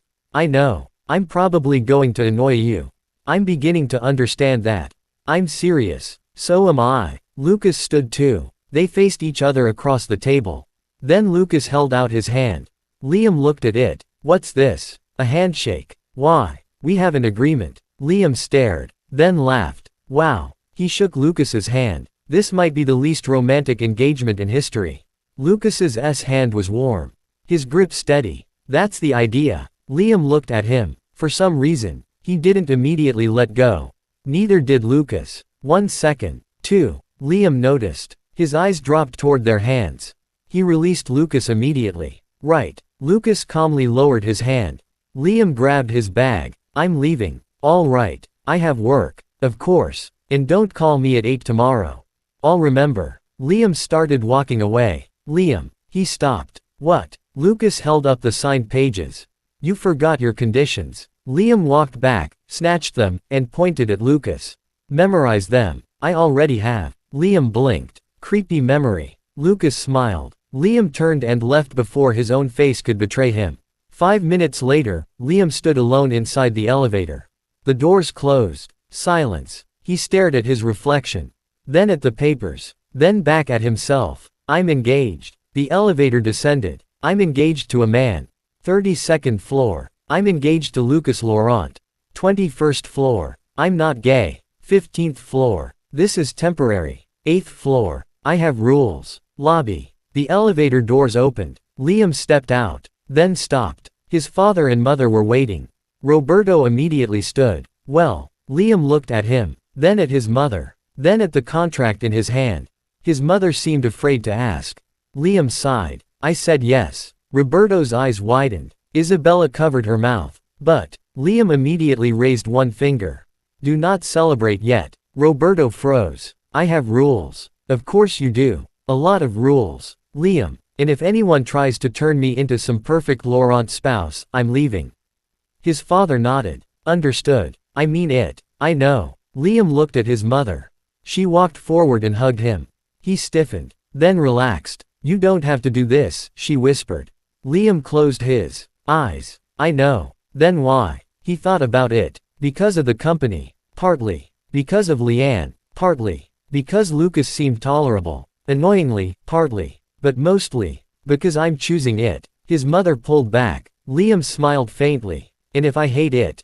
He shrugged. I'll choose something else. Isabella smiled. For the first time since Liann disappeared, she looked relieved. Roberto stepped forward. Thank you. Liam immediately pointed at him.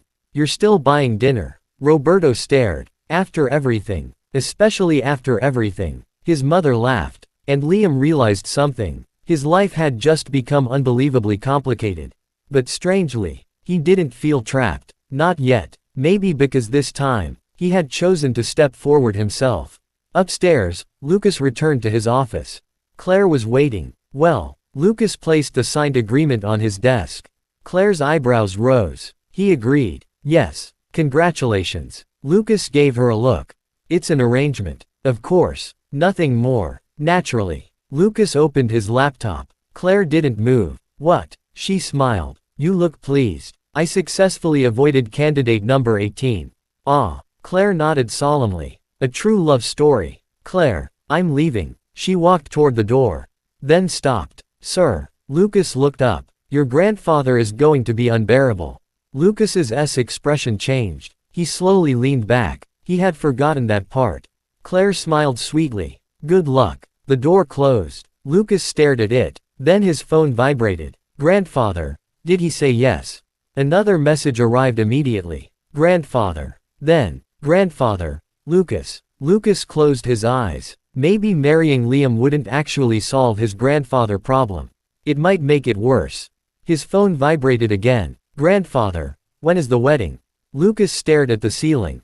I made a mistake. Meanwhile, downstairs, Liam's phone vibrated. A new message. Unknown number. Victor Laurent. Welcome to the family, grandson-in-law. Liam stopped walking. His face went pale. No. Another message. Victor Laurent. We should discuss grandchildren someday. Liam's eyes widened. No. Roberto and Isabella turned. What happened? Liam shoved the phone into his father's face. This is your fault. And somewhere 63 floors above them, Lucas Laurent sneezed. Their engagement had lasted approximately 7 minutes. Liam was already regretting everything. Chapter 5, Our Marriage Contract. The first thing Liam Reyes did after becoming Lucas Laurent's fiancé was go to work. Not celebrate. Not shop for an engagement ring. Not call his relatives. Not announce anything online. He went to work. Because unlike Lucas Laurent, Liam had a supervisor who absolutely did care if he disappeared on a weekday. At 1:17 in the afternoon, Liam walked into the small marketing company where he'd worked for almost 3 years. Daniel spotted him immediately. He rolled his chair across the office. So, Liam kept walking. So what? Daniel followed. Don't do that. Do what? You know exactly what. Liam reached his desk, put down his bag, turned on his computer. Daniel leaned against the partition. Did you marry the billionaire? Liam sighed. Keep your voice down. Daniel's eyes widened. No way. Daniel. You did. Engaged. Daniel slapped both hands over his mouth. Liam pointed at him. If you scream, I'm throwing you out the window. We're on the 4th floor. You'll probably survive. Daniel slowly lowered his hands. You actually agreed. Temporarily. You're engaged to Lucas Laurent. Temporarily. You're going to become rich. I already told him I don't want his money. Daniel stared. You're an idiot. Thank you. No, seriously. Daniel pulled a chair beside him. You could have negotiated. A sports car. I don't want a sports car. A condo. I have an apartment. A private jet. What am I going to do with a private jet? Fly. I hate flying. Daniel looked genuinely disappointed in him. Liam opened his email. I'm keeping my job. Why? Because I like my job. You complain about it every Monday. I like complaining too. Daniel considered that. Fair. Then he noticed something. Wait. What? If you're engaged now? Liam already disliked his expression. Where's the ring? Liam froze. He looked at his left hand. Empty. Oh. Daniel stared. Liam stared back. We forgot. Daniel's jaw dropped. You forgot the engagement ring. We were busy discussing sodium. What? Long story. Daniel covered his face. This marriage is going to be a disaster. That's what I've been saying. Liam's phone vibrated. He checked it. Lucas, are you free after work? Liam frowned. Liam, why? The response came quickly. Lucas, we need to discuss the formal contract. Liam sat straighter. Formal contract. Right. Of course. He had signed their personal conditions that morning. But that wasn't the actual legal agreement between the families. His phone buzzed again. Lucas, and we apparently forgot something. Liam looked at his empty hand. He typed. Liam, ring. Lucas, ring. Liam groaned. Daniel leaned over. Your fiancé. Stop calling him that. He literally is. Liam hated that Daniel was correct. At 6 in the evening, Liam arrived at Laurent Tower for the second time that day. Claire met him in the lobby. Good evening, Mr. Reyes. Liam. She smiled. Liam, where's Mr. Peace and quiet? Claire didn't even need clarification. Waiting upstairs. Of course. They entered the elevator. Liam leaned against the wall. Claire. Yes. How long have you worked for Lucas? 5 years. Has he always been like that? Like what? Liam gestured vaguely. Calm. Yes. Annoyingly reasonable. Usually. Emotionally confusing. Claire glanced at him. Liam immediately corrected himself. I mean difficult to read. Of course. Don't make that face. I'm not making any face. You work for him too long. You're becoming like him. The elevator doors opened. Claire stepped out. That's the nicest thing anyone has said to me today. It wasn't a compliment. She smiled and continued walking. Liam muttered. Everyone in this building is annoying. Lucas wasn't alone. 2 lawyers sat inside the conference room. Liam stopped at the doorway. No. Lucas looked up. Hello to you too. You said we'd discuss a contract. We are. You didn't mention lawyers. Contracts generally involve them. Liam narrowed his eyes. Are they going to trick me? One lawyer blinked. The other looked mildly offended. Lucas calmly replied. No. That's exactly what someone trying to trick me would say. Liam. What? Sit down. Liam sat. But suspiciously. One lawyer introduced herself. Mr. Reyes, I'm attorney Sophia Chen, representing Mr. Laurent. The second man nodded. Attorney Marcus Lim. I represent the Reyes family. Liam looked toward Marcus. My father sent you. Yes. Whose side are you on? Marcus hesitated. Legally. Wrong answer. Lucas hid a smile behind his hand. Sophia slid a document toward Liam. This is a preliminary marital agreement. Liam stared. It was thick. Very thick. How many pages? 42. No. Sophia blinked. No. I'm not reading 42 pages. You absolutely should. Can you make it 5? No. 10. No. 20. No. Liam sighed dramatically. Marriage is exhausting. Lucas leaned back. You aren't married yet. And I'm already tired. Sophia looked between them. She had clearly handled billion-dollar contracts with less chaos than this conversation. Mr. Reyes. Liam. She adjusted her glasses. The document protects both you and Mr. Laurent. That got his attention. Both. Yes. She opened the first section. Your personal assets remain yours. Liam nodded. Lucas's assets remain his. Good. Neither spouse gains automatic control over the other's privately held assets. Better. Any property purchased jointly will be divided according to ownership percentages. Fine. Neither family can force continuation of the marriage. Liam paused. Say that again. Sophia looked at him. Neither family can legally force either of you to remain in the marriage. Liam slowly looked toward Lucas. He hadn't expected that to be written down. Lucas simply nodded. I told you. Liam looked back at the document. Keep going. Sophia continued. Either party may request termination. Without penalties. Correct. Without business retaliation. Marcus answered this time. The corporate partnership will be legally separated from the marital agreement as much as possible. As much as possible. Some existing investor expectations can't simply disappear. But neither family can intentionally punish the other because of a divorce. Correct. Liam nodded. Good. Page after page. Privacy. Property. Public appearances. Living arrangements. Personal employment. Financial independence. Even social media. Then Sophia reached a section that made Liam nearly choke. Public displays of affection. No. Sophia looked up. We need to address it. No kissing. Lucas calmly drank his coffee. We established that. Sophia looked toward him. You did. Lucas nodded. Written rule. Sophia paused. I see. Liam crossed his arms. Hand holding is fine. Limited. Shoulder is fine. Waist requires permission. Marcus slowly looked toward Lucas. Lucas said. His rule. Marcus nodded. Of course. Liam continued. No surprise kissing for cameras. Sophia wrote something down. No forced romantic behavior. Exactly. No entering my bedroom without knocking. Lucas finally interrupted. That wasn't in the original rules.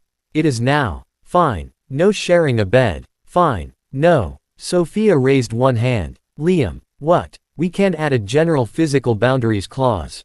He considered it. Good. She wrote. Any physical intimacy requires mutual consent. Liam nodded firmly. Perfect. Lucas looked at him. You know that should be true regardless of a contract. Liam paused. Then nodded. Good point. Sophia continued. Now living arrangements. Liam stiffened. Right. You'll be moving into Mr. Laurent's residence. My apartment is fine. Lucas looked at him. My grandfather will never believe we're married if you live 20 minutes away. Tell him we're modern. He'll move into your building. Liam stared. He wouldn't. Claire, who had entered with coffee, spoke quietly. He would. Liam looked horrified. Your grandfather needs hobbies. He has hobbies. Marriage apparently being one of them. Lucas sighed. Liam looked at the contract again. Fine. I'll move. Lucas nodded. But I'm keeping my apartment. Why? Because I like it. You won't be living there. I know. Then why pay rent? Liam stared at him. Because it's mine. Lucas paused. That answer seemed to make sense to him. Fine. Sophia added a note. Liam looked suspicious. Did you just legally protect my apartment? Yes. Excellent. 2 hours later, they were still discussing the contract. Liam had learned several things. Marriage required too much paperwork.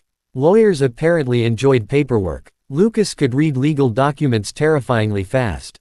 And Liam needed snacks when bored. He was eating crackers when Sophia finally closed the folder. Those are the major terms. Liam looked exhausted. That's it. For today. For today. There will be revisions. Liam dropped his forehead onto the table. Just marry Daniel instead. Lucas glanced at him. Who is Daniel? My best friend. Does he want to marry me? Probably if you offer him a private jet.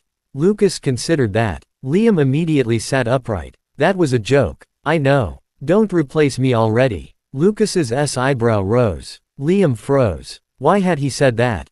He grabbed another cracker. Anyway. Sophia stood. We'll prepare the revised agreement. Marcus gathered his papers. You'll both receive copies tomorrow. Thank you. The lawyers left. Claire followed. And suddenly Liam and Lucas were alone.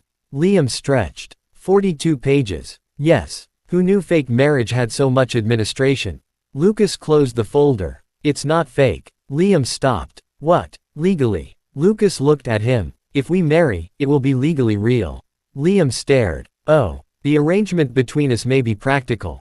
But the marriage itself isn't fake. That felt different. Liam had been calling it fake in his head. A fake engagement. A fake marriage. A temporary arrangement. But Lucas was right. There would be legal documents. Public records. Family announcements. Eventually, vows. He would actually become Lucas Laurent's husband. Liam suddenly felt warm. Not romantically. Panic. Definitely panic. Why did you say that like that? Like what? Like marriage suddenly became terrifying. It was always marriage. Stop being logical. Lucas almost smiled. Then he stood. Come. Where? We forgot something. Liam realized where they were going when the car stopped in front of a private jewelry boutique. He stared through the window. No. Lucas unfastened his seat belt. Again. I'm not going in there. Why? Look at it. The boutique didn't have price tags in the window. That alone terrified Liam. Everything inside probably costs more than my annual salary. Probably. That doesn't reassure me. Lucas got out. Liam remained seated. Lucas opened his door. Are you coming? No. Lucas waited. Liam looked at him. Lucas looked back. This is kidnapping. You entered the car voluntarily. Rich person kidnapping. Lucas sighed. 5 minutes. 10 maximum. Fine. Liam reluctantly got out. The boutique had been closed to other customers. Of course it had. Liam whispered. Did you rent the entire store? No. They closed for us. That's worse. A jeweler greeted them. Mr. Laurent. Then, Mr. Reyes. Liam was beginning to realize everyone knew about this engagement before the public did. He wasn't sure he liked that.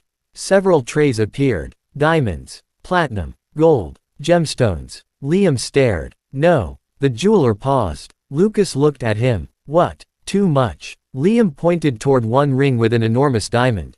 That thing could guide airplanes. The jeweler tried not to react. Lucas looked at the ring. I agree. Liam blinked. You do. It's excessive. Finally. Something normal about you. They looked through simpler designs. Liam rejected anything with large stones. Anything too shiny. Anything he thought would make him afraid to wash his hands. Eventually, he found one. A simple platinum band. Minimal. Clean. A thin dark line through the center. Liam picked it up. This one. Lucas looked. That's very simple. Exactly. You can choose anything. I chose this. Lucas studied him. Then nodded. Fine. The jeweler measured Liam's finger. Then turned to Lucas. And Mr. Laurent. Lucas paused. Liam looked at him. What? Traditionally, only one person may wear an engagement ring. Liam frowned. That's stupid. The jeweler blinked. Lucas's eyebrow rose. Liam pointed at him. If I'm wearing one, you're wearing one. Why? So people know you're trapped too. Lucas stared. Then laughed. Actually laughed. The jeweler looked. Stunned. Liam grinned. There. That one. Lucas shook his head. Fine. He selected a matching band. Simple. Elegant. Almost identical. When they were finished, the jeweler placed Liam's ring inside a box. Lucas reached for it. Liam grabbed it first. I can put on my own ring. Lucas stopped. All right. Liam slid it onto his finger. He stared at it. It felt strange. Not heavy. But noticeable. A physical reminder. He was engaged. To Lucas. He looked toward Lucas. Lucas had already put on his own. For a moment, Liam simply stared at their hands. Matching rings. This was getting dangerously real. Lucas noticed. Regretting it, Liam looked up. Ask me again tomorrow. All right. Liam shoved his hands into his pockets. Let's go. Outside, cameras flashed. Liam froze. What the? More flashes. Reporters. Several of them. Someone must have discovered they were there. Mr. Laurent. Lucas. Who is the man with you? Is that Liam Reyes? Where is Liann Reyes? Has the engagement changed? Liam's entire body stiffened. He wasn't prepared for this. At all. Lucas immediately moved closer. Security stepped between them and the reporters. Stay beside me. Liam looked at him. What? Stay close. Another flash. Questions flew everywhere. Mr. Reyes, are you engaged to Lucas Laurent? Is your sister missing? Why are you wearing matching rings? Liam looked down. Damn, the rings. Lucas's hand moved toward him. Then stopped. He didn't grab Liam. Didn't touch his waist. Didn't force anything. He simply held out his hand. Waiting. Permission. Liam stared at it. Their contract flashed through his mind. Hand holding is fine. He exhaled. Then placed his hand in Lucas's. Immediately, Lucas's fingers closed around his. Firm. Steady. Warm. The cameras exploded with flashes. Liam's heart jumped. Not because of Lucas. Obviously. Because of the reporters. Definitely reporters. Lucas guided him toward the car. A journalist shouted. Mr. Laurent, can you confirm your engagement? Lucas stopped. Liam nearly crashed into him. Why did you stop? Lucas looked toward the reporters. Then at Liam. A silent question. Liam understood. Do you want me to answer? Liam looked at the cameras. This was it. Once they confirmed it, there was no hiding. Liann wasn't being replaced secretly. Liam wasn't pretending to be his sister. If he stepped forward as himself. Liam tightened his fingers around Lucas's hand. Then he nodded. Lucas turned toward the cameras. Yes. Everything became louder. Lucas continued calmly. Liam Reyes and I are engaged. Questions erupted. Where is Liann? Was the previous arrangement cancelled? How long have you been together? Is this a business marriage? Lucas didn't answer. Instead, Liam did. The arrangement changed. Everyone turned toward him. Liam swallowed. Then continued. My sister made her own choice. And I'm making mine. For once, the reporters went quiet. Liam looked directly at the cameras. I'm not replacing her. Lucas glanced at him. Liam lifted their joined hands slightly. The matching rings caught the light. My name is Liam Reyes. And yes. He exhaled. I'm engaged to Lucas Laurent. The cameras erupted again. Lucas guided him into the car. The door closed. Silence. Liam stared straight ahead. Lucas sat beside him. Neither spoke. 5 seconds. 10. Then Liam whispered. What did I just do? Lucas answered. Confirmed our engagement publicly. I know what I did. You asked. Liam covered his face. My mother is going to see that. Probably. My coworkers. Yes. Daniel. Who? The private jet idiot. Ah. Liam groaned. His phone began vibrating. Again. And again. And again. He looked. 37 notifications. Then 50. Then 62. Daniel had sent 14 messages. Liam opened the first. Daniel. What the hell? Second. Daniel. You're on the news.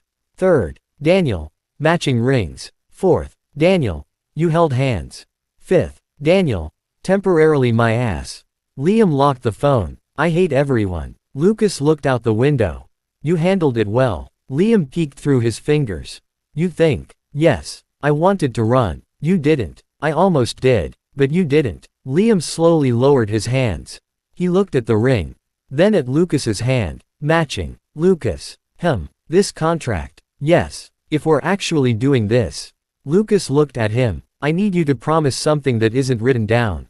What? Liam hesitated. Then spoke quietly. Don't make me regret trusting you. Lucas's expression changed. No teasing. No amusement. He looked directly at Liam. I won't. Simple. Certain. Liam nodded. Good. He turned toward the window. Outside, the city moved around them. People were probably already talking.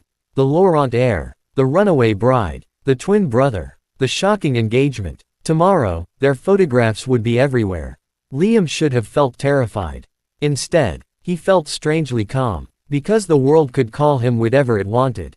Replacement. Substitute. Scandal. Gold digger. Fake fiancé.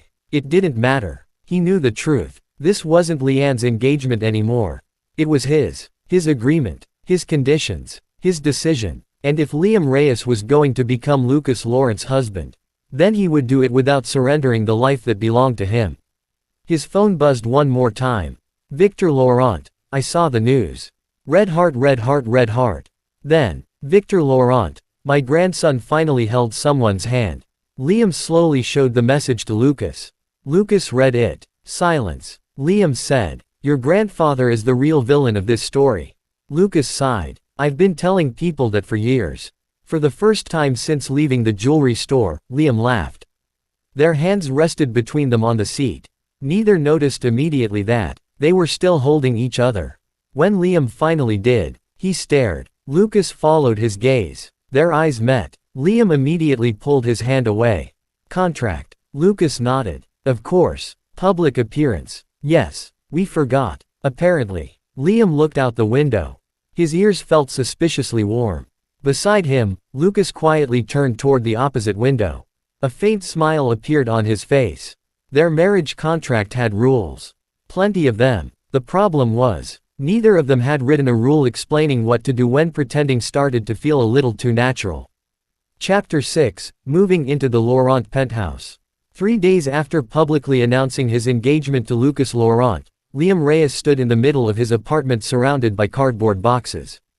He looked around, then at the boxes, then at Daniel, who was lying comfortably on Liam's couch eating chips.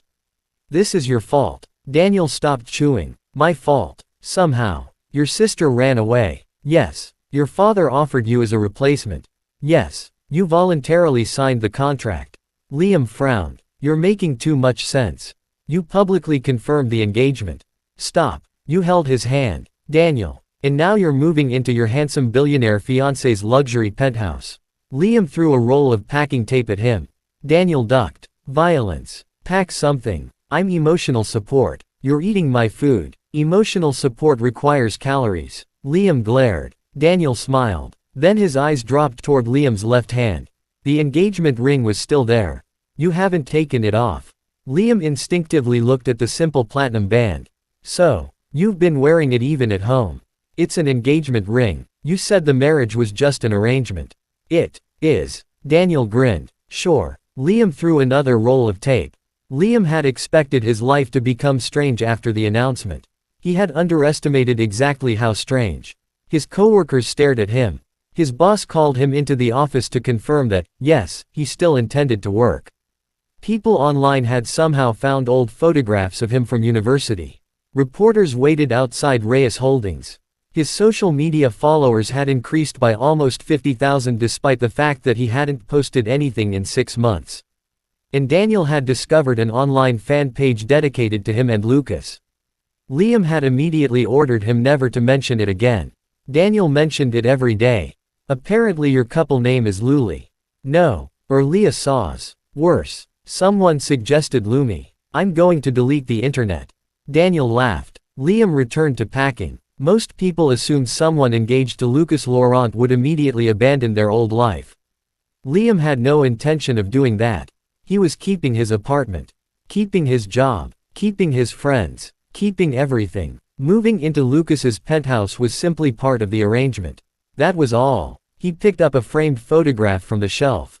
2 teenagers stood together. Liam and Liann, 16 years old. Liann was smiling brightly. Liam had rabbit ears behind her head. His expression softened. Still nothing. She hadn't replied to his messages. He knew she was safe. Her letter had promised that. But he missed her. And he was still angry.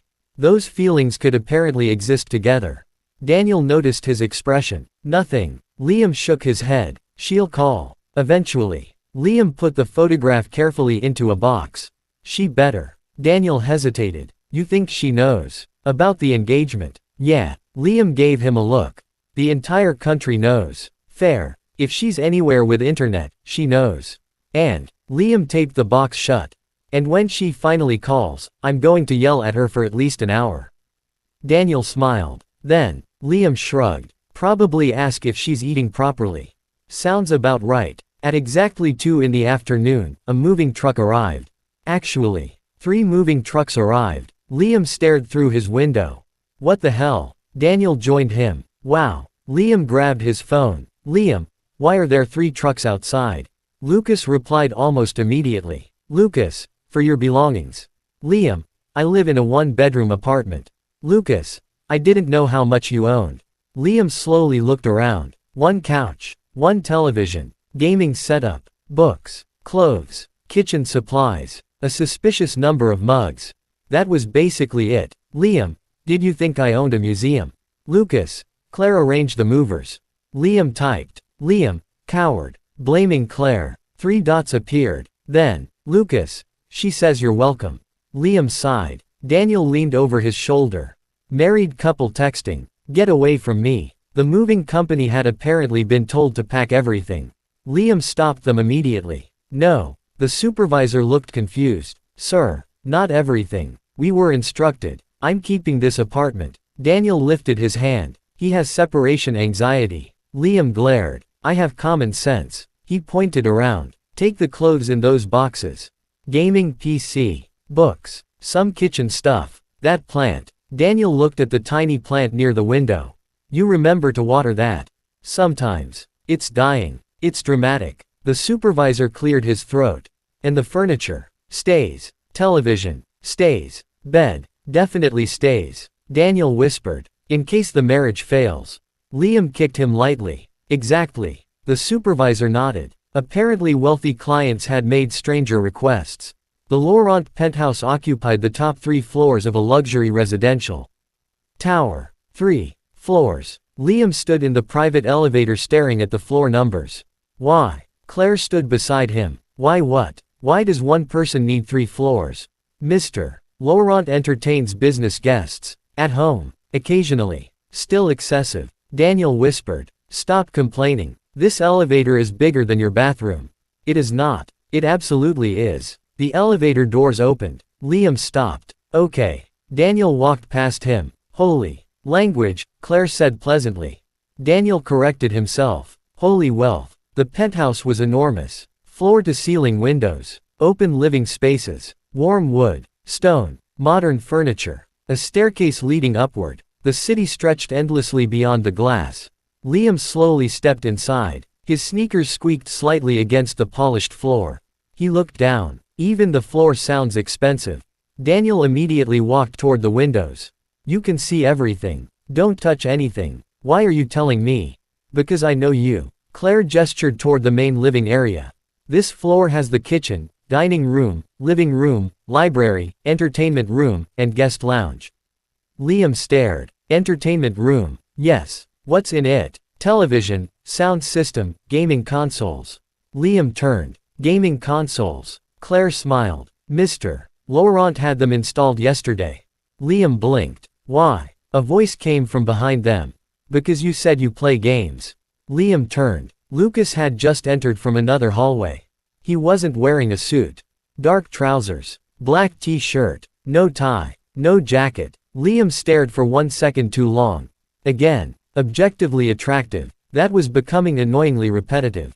Lucas looked toward Daniel. You must be Daniel. Daniel immediately straightened. Liam talks about me. No. Daniel's smile disappeared. Lucas continued. Claire told me. Daniel looked betrayed. Liam burst out laughing. Welcome to my life. Daniel whispered. I like him. Don't. Lucas approached. His eyes moved toward the boxes being carried inside.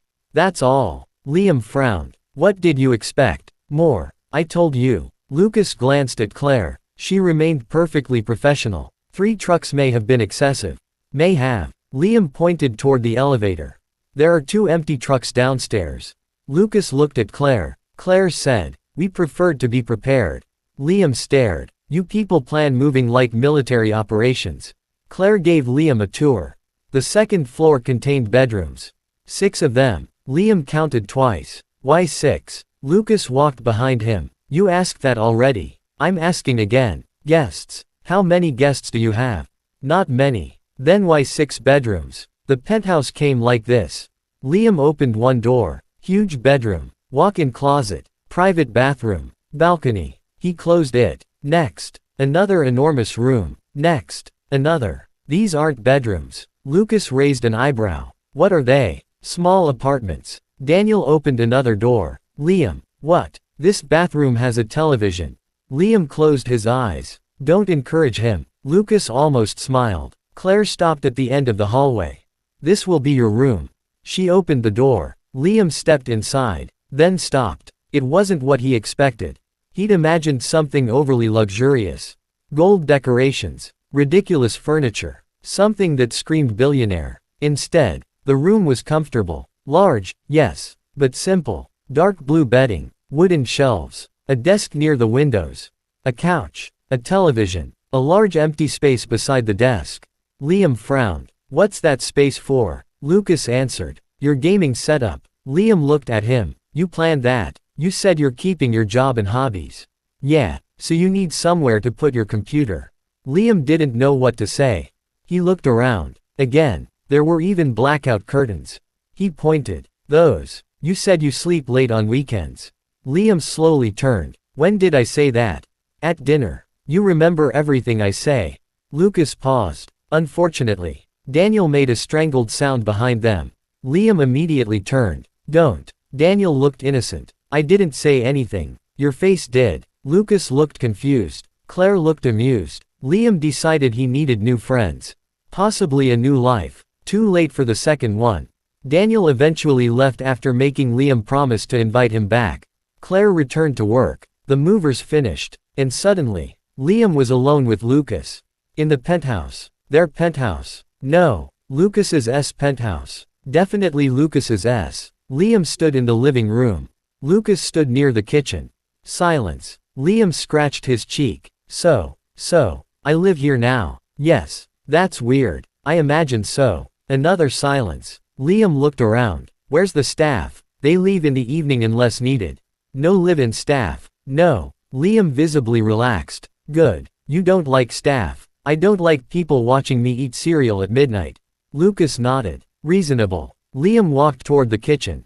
Then stopped. The refrigerator was enormous. He opened it. Vegetables. Fruit. Bottled water. Meal prep containers. Everything organized. Liam stared. Where's the food? Lucas looked over. You're looking at it. No. Liam opened another section. This is ingredients. Yes. I mean food. Lucas frowned. Ingredients become food. Not at midnight. Lucas approached. What exactly are you looking for? Noodles. There may be pasta. Instant noodles. Lucas stared. No. Liam slowly closed the refrigerator. Lucas. Yes. We have a problem. Apparently. Liam opened the pantry. Rice. Pasta. Imported snacks. Expensive-looking crackers. No instant noodles. He looked personally offended. You don't have ramen. I don't usually eat it. How have you survived? Quite well. Liam turned. I'm going shopping. It's nearly 8. The convenience store is open. You just moved. And I've discovered an emergency. Lucas stared at him. Ramen is an emergency. Yes. Liam grabbed his jacket. Where's the nearest convenience store? Lucas thought. I don't know. Liam froze. You don't know? No. You've lived here how long? 4 years. And you don't know where the convenience store is. I have groceries delivered. Liam looked horrified. That's depressing. It's efficient. It's depressing. Lucas sighed. Liam opened his phone. There's one 6 minutes away. He headed toward the elevator. Then stopped. Lucas was still standing there. Well, what? Come on. Lucas blinked. Why? Because apparently you've been living incorrectly for 4 years. I have work. It's 8 at night. I often work later. Liam pointed at him. That's even more depressing. Lucas looked toward his office. Then toward Liam. I don't need anything. Good. Then you can carry my bags. Lucas stared. Liam grinned. Fiancé duties. There was a long pause. Then Lucas picked up his jacket. Liam blinked. You're actually coming. You invited me. I was mostly joking. Too late. Liam smiled. Fine. 6 minutes later, Lucas Laurent entered a convenience store for what Liam discovered was apparently the first time in years. Liam watched him. Lucas looked around. Not amazed. Not confused. Just mildly curious. You look like you're visiting another country. I've been in convenience stores before. When? University. That was how long ago? 6 years. Ancient. I'm 28. Exactly. Lucas gave him a look. Liam grabbed a basket. Instant noodles. Chips. Chocolate. Soda. Frozen dumplings. Ice cream. Lucas watched. Do you eat vegetables? Sometimes. When they're accidentally included. Lucas sighed. He added a bag of salad to the basket. Liam removed it. Lucas put it back. Liam removed it. Lucas put it back. They stared at each other. No. Yes. My food. Our refrigerator. Liam narrowed his eyes. You said you wouldn't control what I eat. I'm not. Lucas pointed toward the salad. I'm adding something. Manipulation. Nutrition. Liam reluctantly left it. Fine. Lucas added fruit. Don't push it. He stopped. At checkout, the cashier kept looking between them. Then at their rings. Then back at them. Liam noticed. Oh, right. Public engagement. The cashier finally whispered. Are you? Liam smiled awkwardly. Unfortunately. Lucas looked at him. The cashier's eyes widened. I'm sorry. Liam laughed. I'm joking. Lucas calmly handed over his card. Liam immediately pushed it away. No. What? I'm paying. You invited me. Exactly. I can pay. So can I. The cashier watched them argue. Lucas looked at the basket. You bought enough food for several days. My groceries. Liam pulled out his own card. My money. Rule 7. Lucas stared at him, then stepped back. Fine. Liam smiled triumphantly. The cashier looked as though she'd just witnessed a domestic argument between celebrities. Technically, she had. Back at the penthouse, Liam made instant noodles. Lucas sat at the kitchen island working on his tablet. Liam placed a bowl in front of him. Lucas looked down. I didn't ask for this. Try it. I've eaten instant noodles before. 6 years ago. Lucas paused. Possibly. Exactly. Lucas put down the tablet. Took a bite. Liam waited. Well, it's salty. Liam looked offended. That's the point. But good. Liam smiled. See. They ate quietly. City lights filled the windows. The enormous penthouse didn't feel quite as intimidating anymore. Maybe because there were grocery bags on the counter.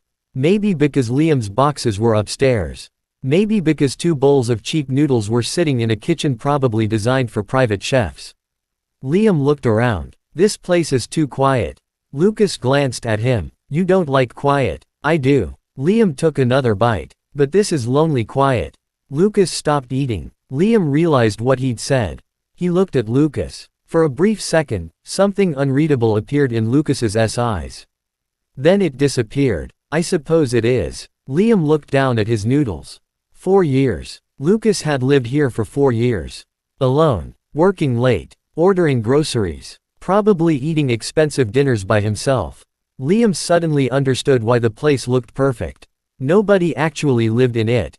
Not really. He tapped his chopsticks against the bowl.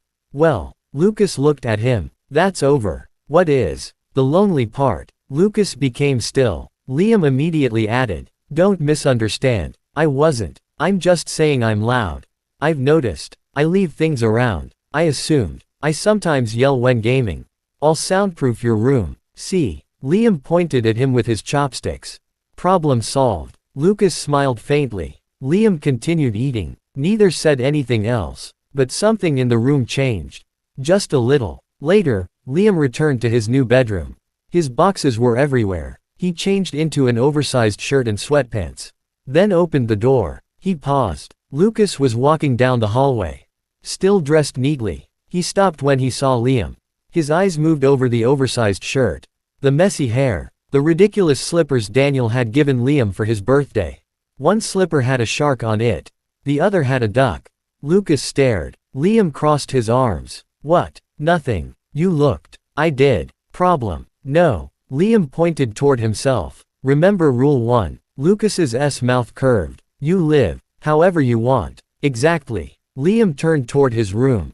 Good night. Good night, Liam. He closed the door. Then leaned against it. His room. In Lucas's home. No. His home too. Temporarily. Liam looked around at the half-unpacked boxes. His gaming computer. His clothes. The photograph of him and Liann now sitting on the desk. The tiny dying plant on the windowsill. Pieces of his ordinary life inside this ridiculously expensive place. He walked to the window. Far below, the city glowed. 3 days ago, he had been living alone in a small apartment. Now he was engaged to a billionaire heir and sleeping in a penthouse with 6 bedrooms. Life was ridiculous. Liam smiled. Fine. He pulled the curtains closed. If I'm going to live here. He looked at the boxes. Then I'm actually going to live here. Not behave, not perform, not become someone else. Live, however he wanted. The next morning, Lucas walked downstairs at exactly 6:30. He stopped. Something was different. A game controller sat on the coffee table. A hoodie was thrown over the couch. 2 grocery bags remained beside the kitchen counter. A half-empty bottle of soda sat in the refrigerator door. A tiny potted plant had appeared near the window. One of Liam's mugs sat in the sink. The penthouse, for the first time in years, looked slightly messy. Lucas stared. Then he noticed a yellow sticky note attached to the refrigerator. Don't eat my pudding, Liam. Underneath, another line had been added. This means you. Lucas looked inside. One pudding cup sat prominently on the middle shelf. He closed the refrigerator. A faint smile appeared. Then footsteps shuffled behind him. Liam appeared. Hair everywhere. Eyes barely open. Shark slipper. Duck slipper. He walked straight past Lucas. Opened the refrigerator. Took out the pudding. Closed it. Lucas checked the clock. 6:34. I thought you slept late. Liam stared blankly at him. I woke up hungry. He grabbed a spoon. Then shuffled toward the stairs. Lucas watched. Liam turned slowly. What? Good morning. Liam stared at him for several seconds. Then lifted the pudding. Morning. He disappeared upstairs. Lucas remained in the kitchen. The penthouse felt quiet again. But it wasn't the same quiet. There was someone upstairs. Someone's clothes on the couch. Someone's food in the refrigerator. Someone's ridiculous mismatched slippers disappearing down the hallway. Lucas looked around his once perfect home. Then smiled. For the first time, the mess didn't bother him at all. Chapter 7, Living However I Want. On Liam Reyes's first official morning living in Lucas Laurent's penthouse, he woke up at 11:47. Not because of an alarm. Not because someone called him. Not because he had somewhere important to be. He simply opened his eyes, stared at the ceiling, and realized he'd slept almost 12 hours. Nice. Then he remembered it was Saturday. Even better. Liam rolled over. His new bedroom was still unfamiliar. The bed was bigger than the one in his apartment. The mattress was dangerously comfortable. The curtains blocked almost all sunlight. And somewhere beyond his bedroom door lived his fiancée. A man. A billionaire. A man who was also a billionaire. Liam stared at the ceiling again. Still weird. He grabbed his phone. 23 notifications. 3 messages from his mother. 7 from Daniel. 1 from his boss. Several social media notifications he'd stopped checking. And 2 messages from Lucas. The first had been sent at 7:02. Lucas, good morning. The second at 9:36. Lucas, I assume you're still asleep. Liam stared. Then typed. Liam, correct. Lucas replied almost immediately. Lucas, you're awake. Liam, unfortunately. Lucas, it's almost noon. Liam, exactly. Morning. 3 dots appeared, then disappeared, then appeared again. Finally. Lucas, good morning, Liam. Liam smiled. He's learning. He threw off the blanket. Then walked toward the bathroom. No rush. No schedule. No family breakfast. No engagement planner. No father telling him what he should wear. Just Saturday. His Saturday. Exactly how he liked it. At 12:09, Liam left his bedroom. He wore an oversized black shirt. Loose gray sweatpants. Messy hair. And, naturally, his mismatched shark and duck slippers. He shuffled downstairs. The penthouse was quiet. Liam scratched his stomach. Lucas. No answer. He walked into the kitchen. Lucas was there, of course, sitting at the kitchen island.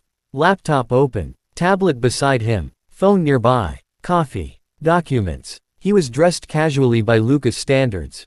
Dark pants. White shirt. Sleeves rolled up. Still annoyingly presentable. Liam stopped. You work on Saturdays. Lucas looked up. Sometimes. Why? I have things to finish.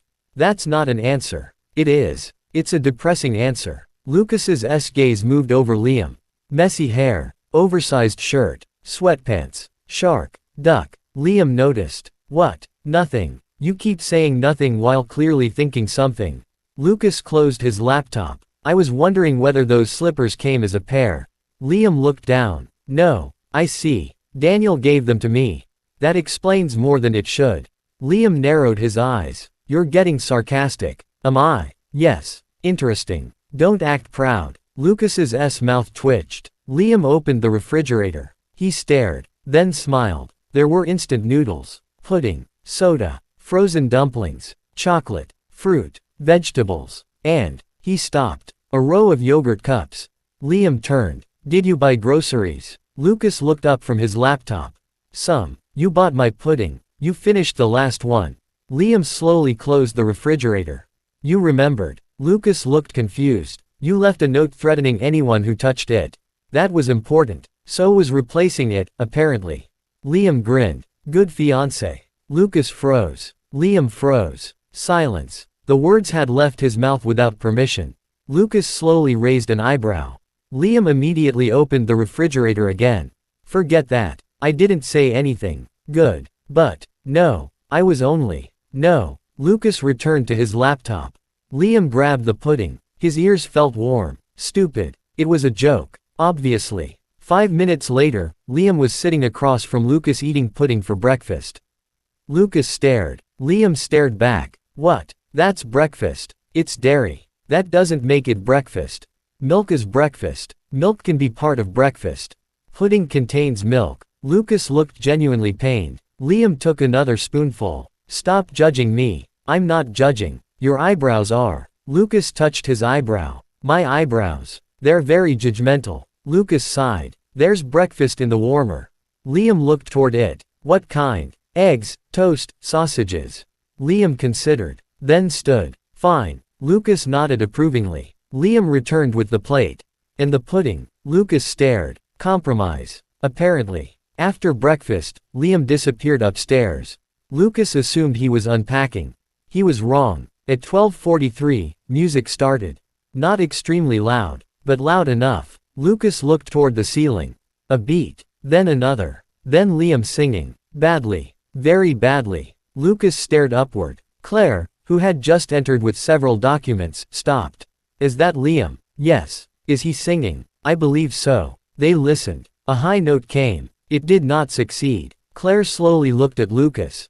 Lucas looked at Claire. Neither spoke. Then something crashed upstairs. Ow. Lucas stood. Claire grabbed his arm. Wait. They listened. Silence. Then Liam yelled. I'm fine. Lucas slowly sat back down. Claire covered her mouth. Lucas's eyes narrowed. Are you laughing? No, sir. You are. I would never. Another terrible high note came from upstairs. Claire left very quickly. At 1:30, Liam finally started unpacking. Sort of. He opened 3 boxes. Put away approximately 7 shirts. Found his gaming headset. Then became distracted. By 2, his computer was completely set up. His clothes. Still in boxes. Priorities. Liam turned on the PC. The custom setup lit up. Beautiful. He sat down, opened his favorite online game, and disappeared from reality. 3 hours later. No. Lucas stopped outside Liam's door. He had been walking toward his study when the shout echoed down the hallway. You idiot. Lucas frowned. Left. Go left. A pause. Not your left. My left. Lucas stared at the door. Another shout. He's behind you. Lucas knocked. Nothing. He knocked again. Liam. Wait. Lucas waited. No, no, no. Silence. Then, we lost. Lucas slowly opened the door. Liam sat in front of 3 monitors. Headset on. Hair even messier. An empty soda bottle beside him. His friend Daniel's voice came through the headset. Liam, your billionaire is behind you. Liam froze. Very slowly. He turned. Lucas stood in the doorway. Liam removed one side of the headset. How long have you been there? Long enough. Define long enough. I know someone went the wrong left. Daniel's laughter exploded through the headset. Liam closed his eyes. Great. Lucas looked around. Liam had transformed the room. Game posters rested against the wall, waiting to be hung. His desk was cluttered. A blanket lay over the couch. Snack wrappers sat beside the keyboard. The tiny dying plant had moved to the windowsill. The room looked nothing like the carefully designed guest room from yesterday. It looked lived in. Liam noticed Lucas looking. His expression became cautious. What? Nothing. If you hate the posters, too bad. I don't. The desk will probably stay messy. Your room. I'm putting shelves there. Fine. And maybe LED lights. Fine. Liam narrowed his eyes. You really don't care? No. Liam stared, then slowly smiled. Nice. Daniel's voice came through again. Ask him to play. Liam looked at the headset. No. Why? He's working. Lucas said. I can hear him. Daniel immediately shouted. Hello, Mr. Billionaire. Lucas looked at Liam. Is he always like this? Worse. Hey. Liam muted the microphone. Did you need something? Lucas held up his phone. Dinner. Oh. Do you want to eat here or go somewhere? Liam glanced at the game. Then at the time, 6:21, he had somehow played for 4 hours. Here. What do you want? Pizza. Lucas nodded. I'll ask the kitchen. No. Lucas paused. Delivery. Why? Because isn't the reason. It's Saturday. Lucas waited. Liam spread his arms. Pizza box. Couch. Movie. Lucas stared. Liam stared back. Have you never done that? I've eaten pizza. Not what I asked. Lucas hesitated. That was enough. Liam looked horrified. Oh my god. Liam, you've never had a lazy pizza and movie Saturday. I've watched movies. At events. Sometimes. That doesn't count. Lucas sighed. Liam pointed at him. Cancel your work. No. Lucas. I have documents to review. They'll still exist tomorrow. Unfortunately. Then tomorrow. Lucas looked toward his study. Then at Liam. Liam smiled innocently. Fiancé duties. You're abusing that phrase. Absolutely. Lucas stared at him. Then, 1 movie. Liam grinned. 2, 1, 1.5. How do you watch half a movie? We stop in the middle. That's ridiculous. 2 movies. Lucas sighed. Fine. Liam immediately unmuted Daniel. I have to go. Daniel gasped. Date night. No. Lucas, still standing there, said calmly. Apparently we're watching 2 movies. Daniel screamed. Liam disconnected the call. By 7:30, the living room looked different again. Pizza boxes sat on the coffee table. Soda, chips, ice cream. Lucas stared at the food. This is excessive. It's movie food. You said that about the soda. Also movie food. And the chips. Movie food. And ice cream. Movie dessert. Lucas sat at the far end of the couch. Liam looked at the distance between them. Then laughed. What? You look like you're attending a business meeting. I'm sitting. Relax. I am relaxed. No, you're sitting like this. Liam straightened his back dramatically. Shoulders stiff. Hands on knees. Lucas stared. I don't sit like that. You absolutely do. Liam grabbed a cushion. He threw it. Lucas caught it automatically. Use that. For comfort. I have a couch. Lucas. What? Just trust me. Lucas looked at the cushion. Then put it behind his back. Liam nodded. Better. He grabbed the remote. What genre? I don't care. Action. Fine. Horror. Fine. Comedy. Fine. Romance. Lucas looked at him. Liam immediately said. Action. Good choice. 20 minutes into the movie, Liam had already started commenting. Don't open that door. The character opened the door. Idiot. Lucas glanced at him. You know he can't hear you. That's why he keeps making bad decisions. 10 minutes later. That's obviously a trap. It was a trap. See. Lucas took a slice of pizza. You've watched this before. No. Then how do you know? Common sense. Another character entered a dark building alone. Liam groaned. Nobody in movies has common sense. Lucas almost smiled. An hour later, Liam was sitting sideways. One leg folded under him. Blanket over his lap. Empty pizza plate nearby. Lucas had loosened considerably. Shoes off. Sleeves rolled. Cushion behind him. Liam noticed. Progress. During the second movie, Liam became quiet. Lucas glanced over. Liam's eyes were half closed. 5 minutes later. Asleep. Lucas stared. Liam. No response. Liam. Nothing. Lucas looked at the television. Then back at Liam. His head had fallen against the couch. Uncomfortable angle. Lucas reached toward him. Then stopped. Physical boundaries. He remembered. Instead, he took another cushion and gently placed it beside Liam's head. Liam shifted automatically. His head landed on it. Lucas pulled the blanket higher. Then returned to his side of the couch. The movie continued. For some reason, Lucas didn't go back to work. At 10:42, Liam woke up. The television was still on. Credits rolled. He blinked, then sat up. Did I sleep? Lucas was reading something on his tablet. For 40 minutes. You let me. I wasn't aware I had authority over your sleep. Liam rubbed his eyes. Good answer. He looked at the cushion.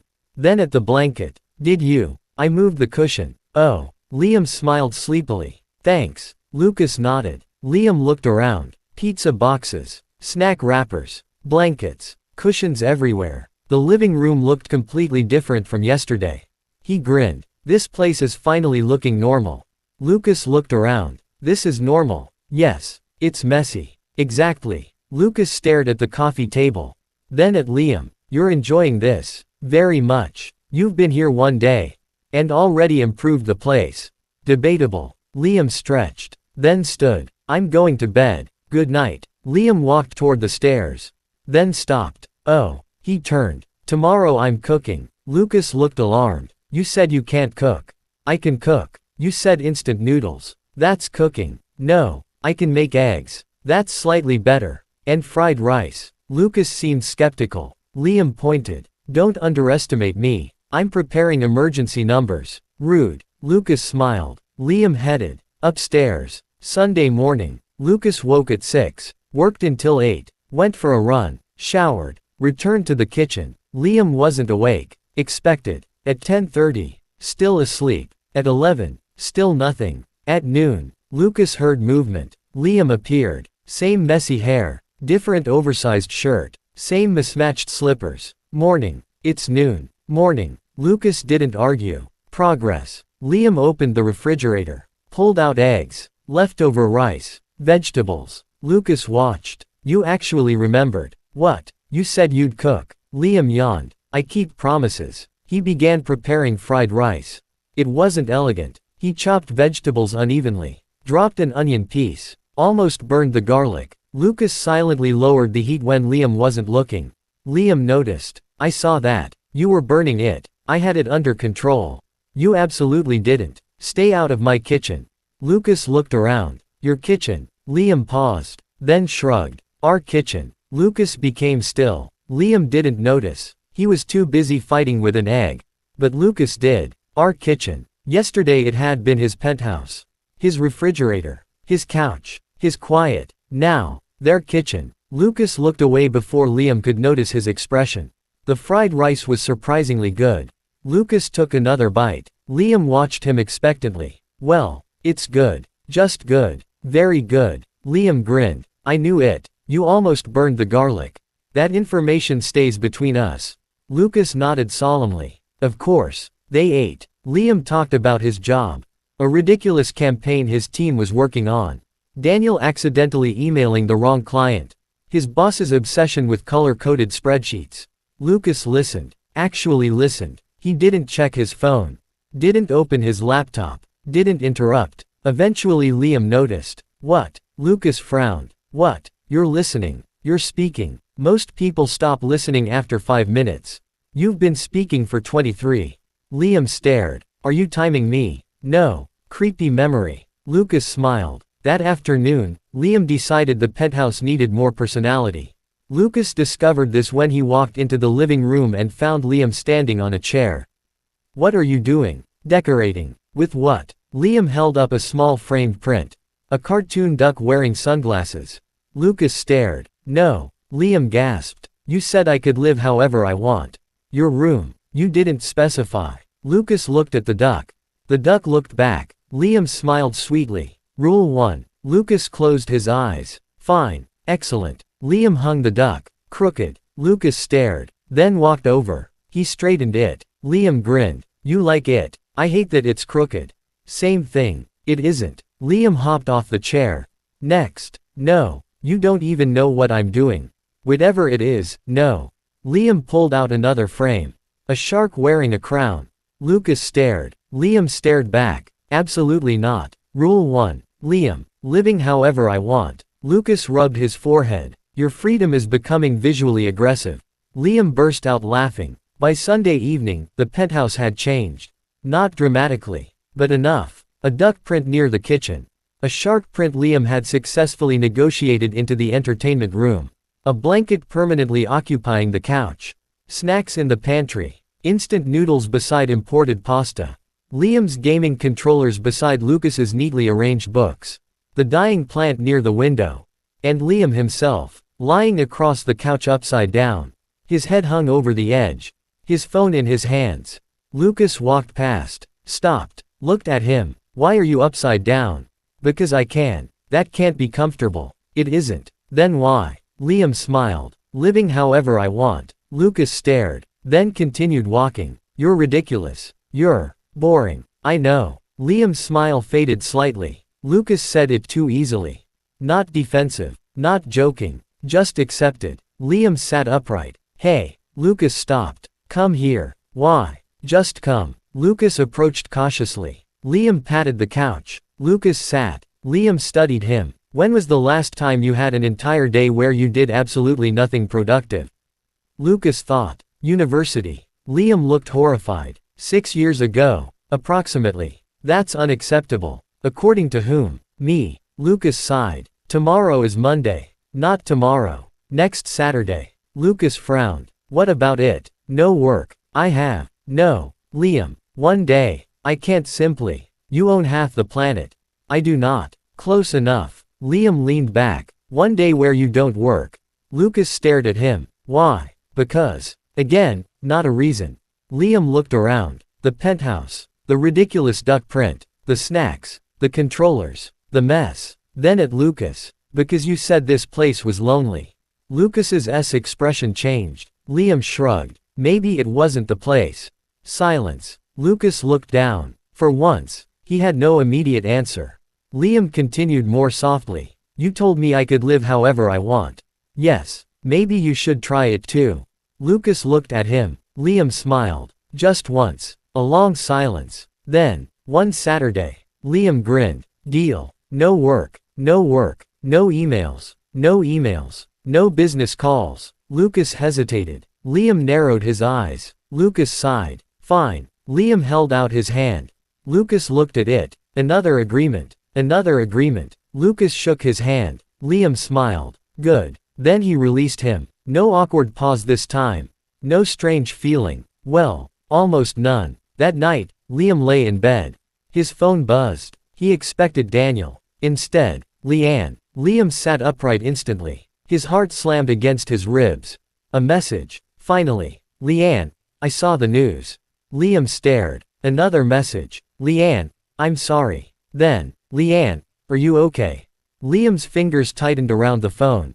Anger. Relief. Frustration. Happiness. Everything arrived at once. He typed. Deleted it. Typed again. Deleted that too. Finally. Liam. You're alive. The response came quickly. Liann. Yes. Liam. Safe. Liann. Yes. Liam. Eating. A pause. Liann. Seriously. Liam's eyes burned unexpectedly. He laughed. Liam. Answer. Liann.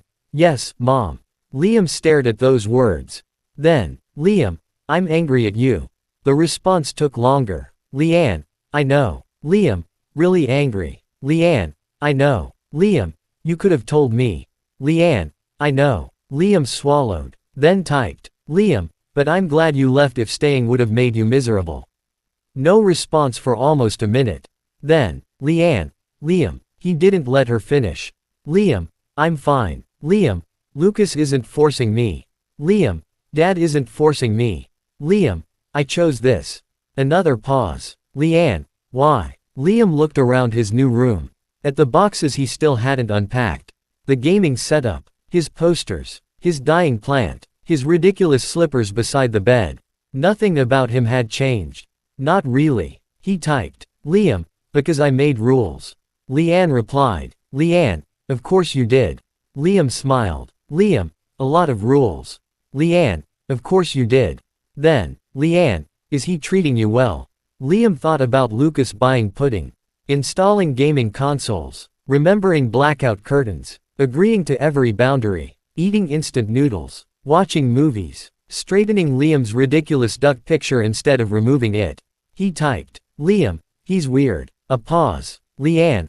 Liam. Liam. Fine. He smiled. Liam. Yeah. Liam. He's treating me well. Liann sent. Liann. Good. Then. Liann. Don't change yourself for them.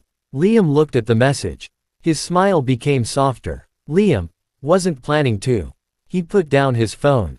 For the first time since Liann disappeared, the tightness in his chest eased. She was safe. She was alive. And Liam was doing exactly what she'd told him. He wasn't letting anyone decide who he should become. Not his father. Not the Laurents. Not society. Not even the strange engagement ring on his finger. He was still Liam Reyes. Messy. Loud. Stubborn. Ordinary. Free. And downstairs, Lucas Laurent walked into the living room, stopped in front of the crooked cartoon shark Liam had hung earlier, and quietly straightened it. Again, neither of them realized it yet. But Liam wasn't simply learning how to live inside Lucas's world. Little by little, Lucas's world was beginning to change around Liam. Chapter 8, A Surprisingly Easy Husband. By Monday morning, Liam Reyes had discovered something deeply suspicious about living with Lucas Laurent. Lucas was easy. Far too easy. Liam had prepared himself for arguments, rules, complaints, maybe a color-coded list explaining what a proper Laurent spouse should and shouldn't do.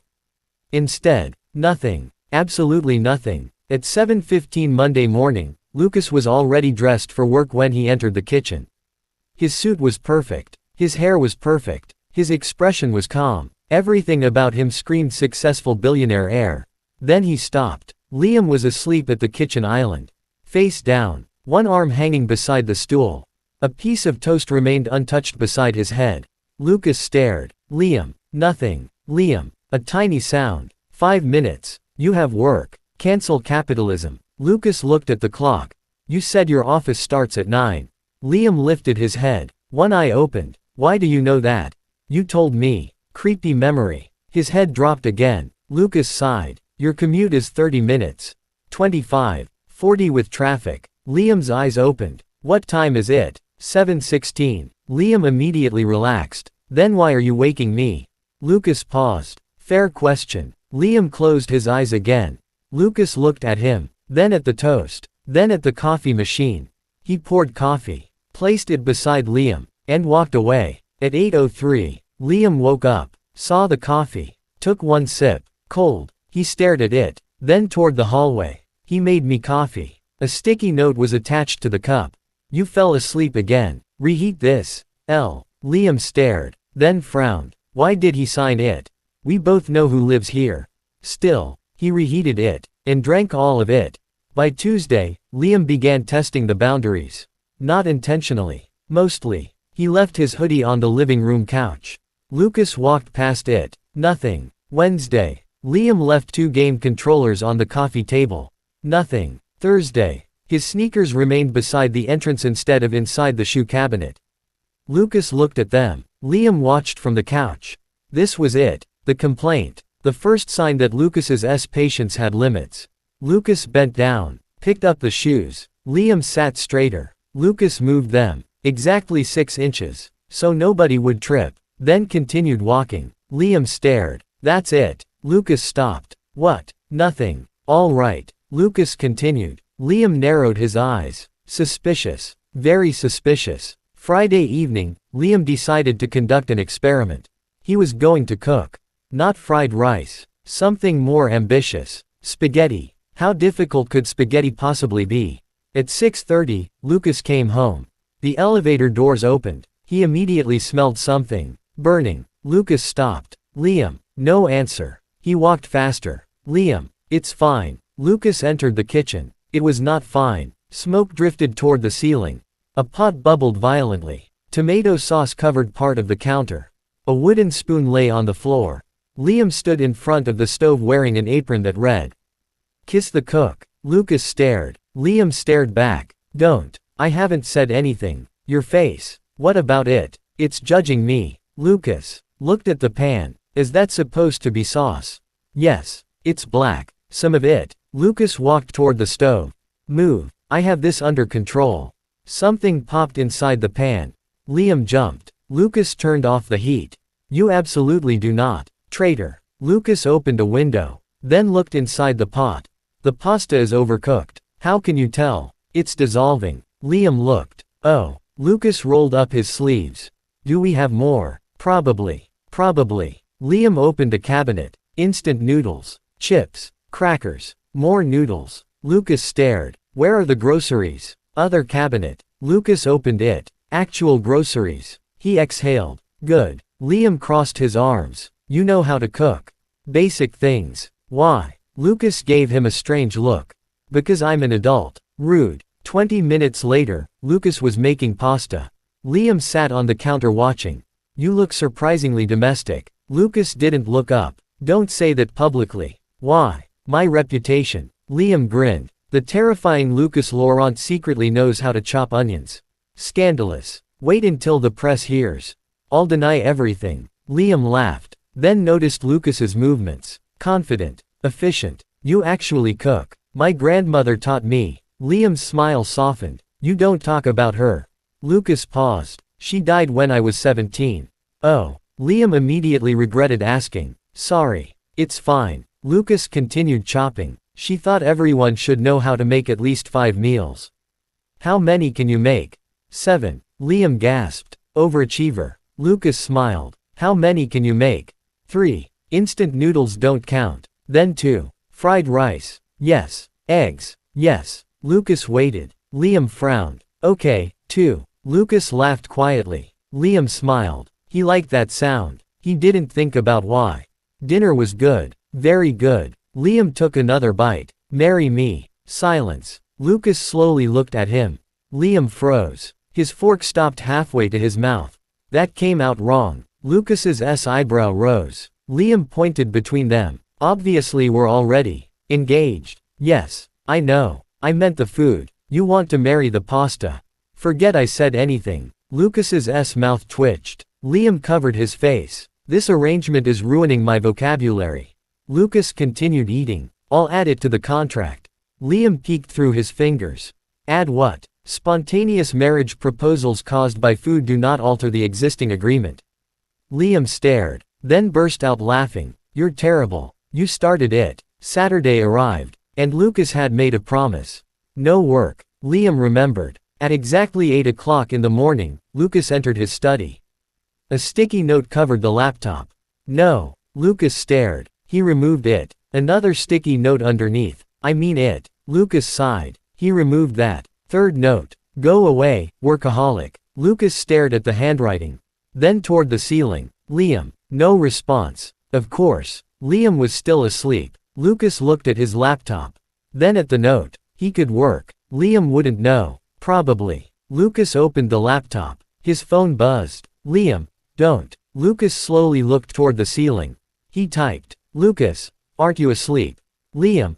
I scheduled that message. Lucas stared. Another arrived. Liam. If you're reading this inside your office, get out. Lucas closed his eyes. Then, laughed. He shut the laptop. At 11:30, Liam finally appeared downstairs. Lucas was reading a book on the couch. Liam stopped. He looked around. No laptop. No tablet. No documents. You're actually doing it. Lucas looked up. I promised. Liam smiled. Good. He walked toward the kitchen. What are we doing today? Lucas closed his book. You forced me to take the day off. Correct. I assumed you had a plan. Liam opened the refrigerator. I absolutely do not. Lucas stared. You insisted for an entire week. Yes. And you have no plan. That's the point. Lucas looked confused. Liam grabbed juice. A day off doesn't need a schedule. Then what do you do? Whatever we feel like. I don't know what I feel like doing. Liam stopped. That answer sounded strangely sad. Lucas didn't seem to realize it. Liam closed the refrigerator. Okay. He pointed. Question 1. Lucas waited. Inside or outside? Inside. Good. Food or activity? Activity. Lazy or slightly less lazy? Lucas thought. Slightly less lazy. Liam grinned. Excellent. 20 minutes later, Lucas stood in the entertainment room holding a game controller. He looked down at it. Then at Liam. No. Liam smiled. Yes. I haven't played games in years. Perfect. I'll be terrible. Even better. Lucas narrowed his eyes. You planned this. Not until 5 minutes ago. They sat. Liam selected a racing game. Easy. I know how racing works. Do you? Lucas gave him a look. The race began. 30 seconds later, Lucas crashed. Liam burst out laughing. You hit a wall. I noticed. How? The controls are sensitive. You're driving at 30 kilometers per hour. Lucas crashed again. Liam nearly fell off the couch. This isn't funny. It's extremely funny. Third race. Lucas improved. Fourth race. Better. Fifth. Lucas won. Liam stared at the screen. Lucas calmly placed the controller on his knee. Interesting. Liam slowly turned. No. Lucas's mouth curved. No what? Beginner's luck. Would you like another race? Absolutely. Lucas won again. Liam looked betrayed. You're cheating. How? I don't know yet. Third race. Lucas won. Liam threw his controller onto the couch.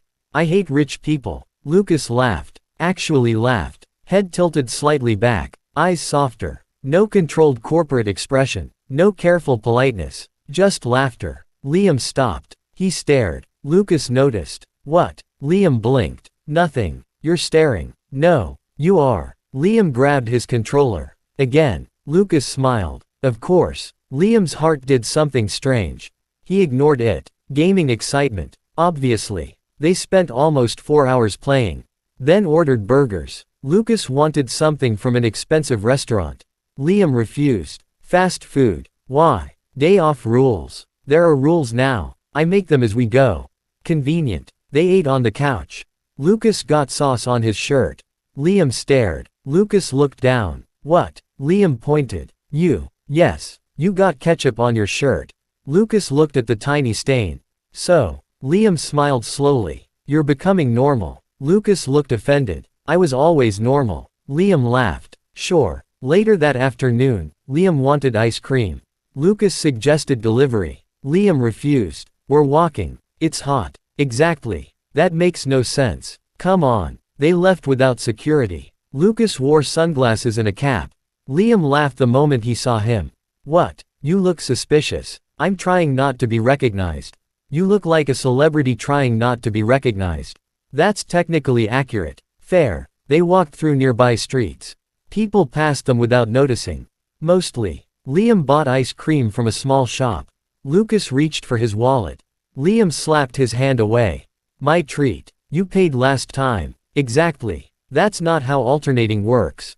I invited you. Lucas stared. Then stepped back. Fine. They sat outside. No photographers. No family. No contracts. Just two men eating ice cream.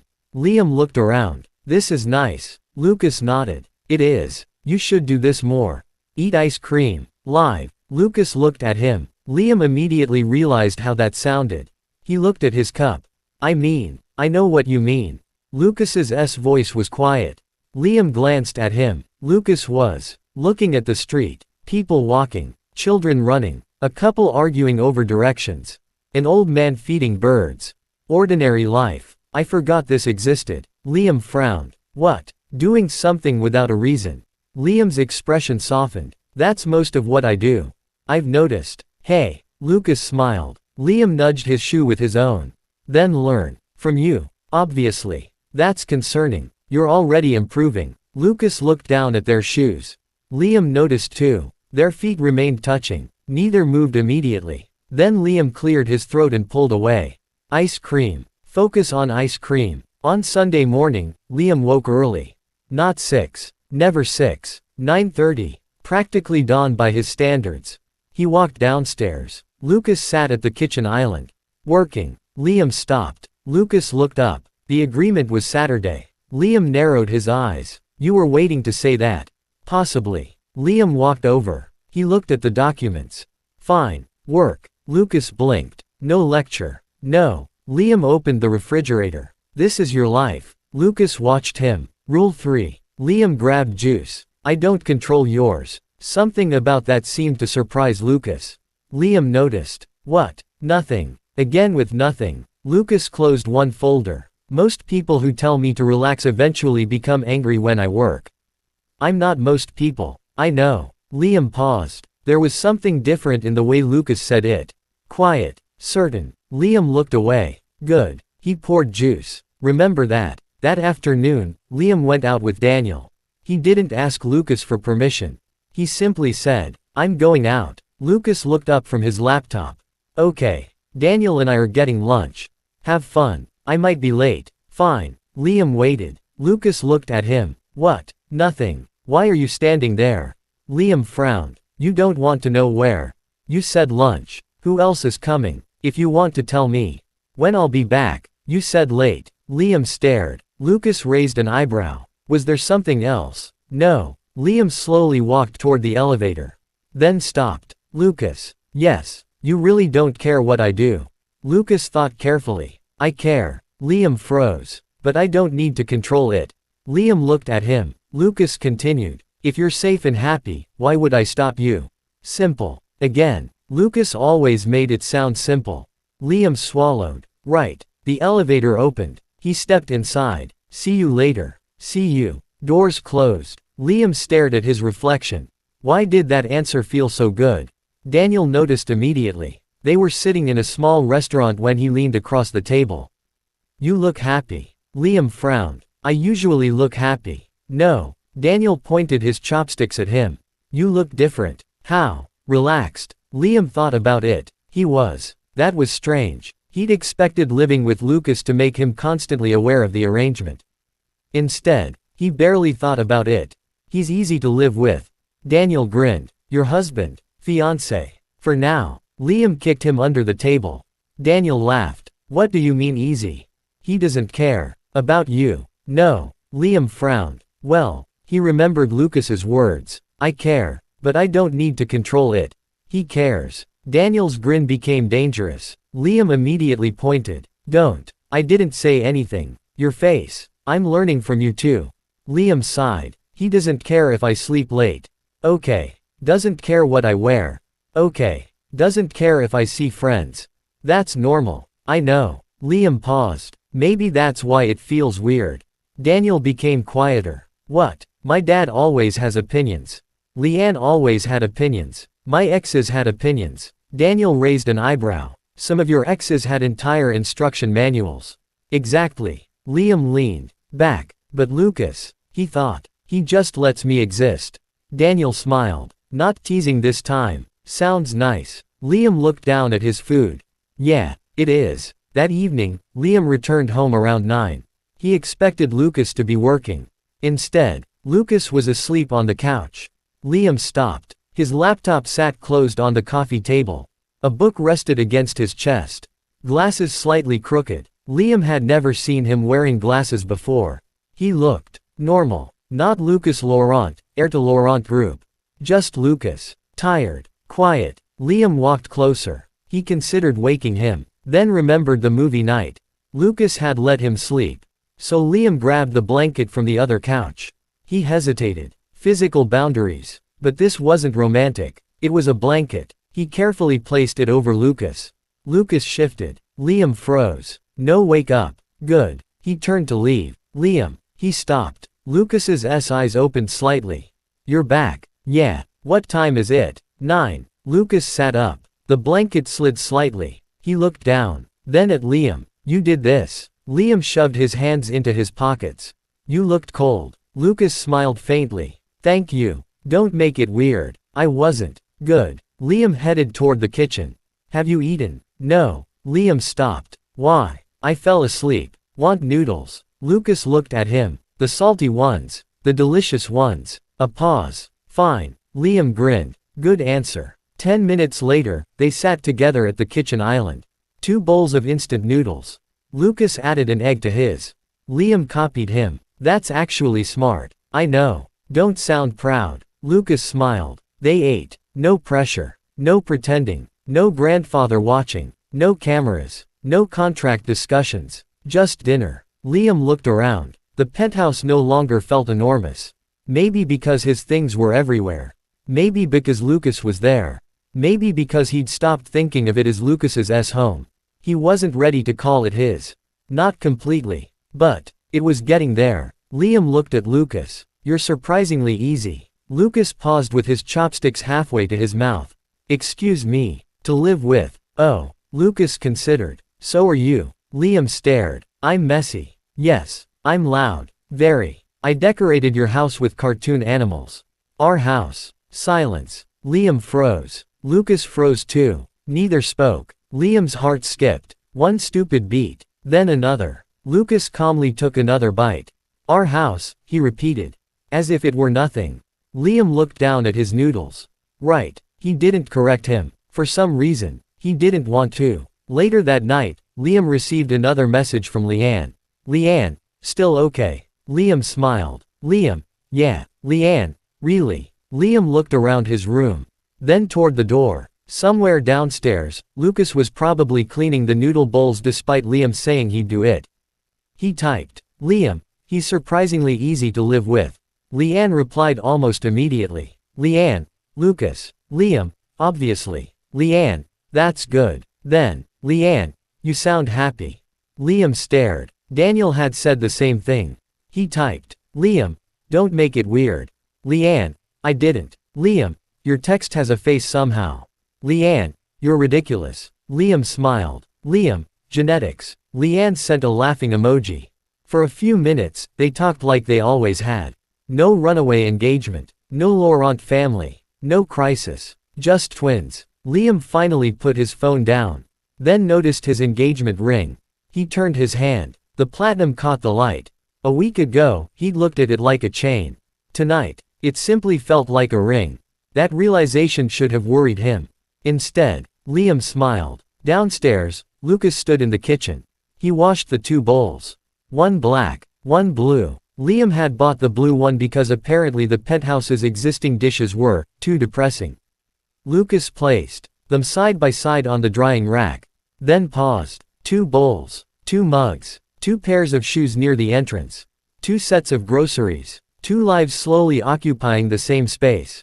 Lucas had wanted marriage for one reason. Peace. He thought having a spouse would finally make his grandfather stop interfering. That was all. He hadn't expected Liam. Loud, messy, stubborn, ridiculous, kind. Lucas looked toward the stairs. Then at the cartoon duck hanging near the kitchen. He still hated the duck. Probably. He reached out, straightened the frame, then turned off the lights. For the first time in years, Lucas Laurent wasn't thinking about work before bed. He was wondering what Liam would decide to change in the penthouse tomorrow. And strangely, he was looking forward to finding out. Chapter 9, The Laurent Family Dinner. Liam Reyes had learned several important things since becoming engaged to Lucas Laurent. Lucas woke up at an unreasonable hour. Lucas remembered almost everything Liam said. Lucas could cook exactly 7 meals. Lucas secretly enjoyed racing games despite pretending otherwise. Lucas had absolutely no idea how convenience stores worked anymore. And most importantly, Victor Laurent was dangerous. Not criminally dangerous, probably, but socially, extremely. Liam discovered this at exactly 8:14 on Wednesday morning when his phone began vibrating across the kitchen counter. He looked at the screen. Grandfather Victor. Liam stared, then looked at Lucas. Lucas was calmly drinking coffee while reading something on his tablet. Why is your grandfather calling me? Lucas didn't even look up. Don't answer. The phone stopped, then immediately rang again. Liam frowned. He called again. Ignore it. 3rd call. Liam slowly turned toward Lucas. What did you do? Nothing. That's suspicious. 4th call. Liam answered. Lucas finally looked up. Liam. Too late. Hello. Victor's voice exploded through the speaker. Liam. Liam nearly dropped the phone. I'm here. Why weren't you answering? I was considering my options. Excellent. Are you free Friday? Liam looked at Lucas. Lucas slowly shook his head. Liam narrowed his eyes. Why? Family dinner. Lucas closed his eyes. Liam immediately understood. No. Victor became silent. What? No. But, I've already had dinner with your family. That was an engagement discussion. There was food. That doesn't count. It absolutely counts. Victor sounded personally offended. Liam, you are marrying my grandson. Allegedly. Lucas looked at him. Liam mouthed. Temporary. Lucas shook his head. Victor continued. The entire family wants to meet you. Liam froze. Entire. Lucas stood. Liam, hang up. Victor shouted through the phone. Don't listen to him. Liam pulled the phone away from his ear. Why does this feel like divorced parents fighting over custody? Lucas held out his hand. Give me the phone. No. Liam, I want information. Victor laughed triumphantly. I knew I liked you. Lucas sighed. Liam returned the phone to his ear. How many people? Not many. Lucas said. 23. Liam's face went blank. Victor shouted. Traitor. Liam stared at Lucas. 23. Approximately. That's not dinner. That's a conference. Victor immediately protested. It's just close family. 23 close family members. We are a large family. Liam rubbed his forehead. This was exactly the kind of rich family nonsense he'd wanted to avoid. He looked at his oversized shirt, his half-eaten toast, his peaceful morning, then imagined 23 Lawrence examining him like a strange replacement groom. No. Victor went quiet. Liam expected arguing. Instead, the old man's voice softened. All right. Liam blinked. Really? If you aren't comfortable, I won't force you. Lucas looked mildly surprised too. Victor continued. But eventually they'll meet you. Liam sighed. He hated reasonable people, especially when they ruined perfectly good refusals. When? Friday. What time? Victor immediately brightened. 7. Lucas closed his eyes. Liam pointed at him. This is your fault somehow. It isn't. You're related to him, unfortunately. Victor shouted. I can't hear you. The moment Liam ended the call, he turned toward Lucas. 23. Possibly 25. Liam stared. You made it worse. 2 cousins may attend. Why does your family reproduce like a corporation expanding subsidiaries? Lucas nearly choked on his coffee. Liam pointed. You laughed. I didn't. You absolutely did. Lucas put down the cup. You don't have to go. Liam paused. I already said yes. You can change your mind. That answer came easily. No guilt. No pressure. Just another choice. Liam looked at him. You'd go alone. I've survived previous dinners. Survived. Lucas's expression remained calm. They're loud. Liam's eyebrows rose. You think people are loud? Certain people. I'm loud. Yes. Do I bother you? Lucas paused, then answered. No. Something strange happened in Liam's chest.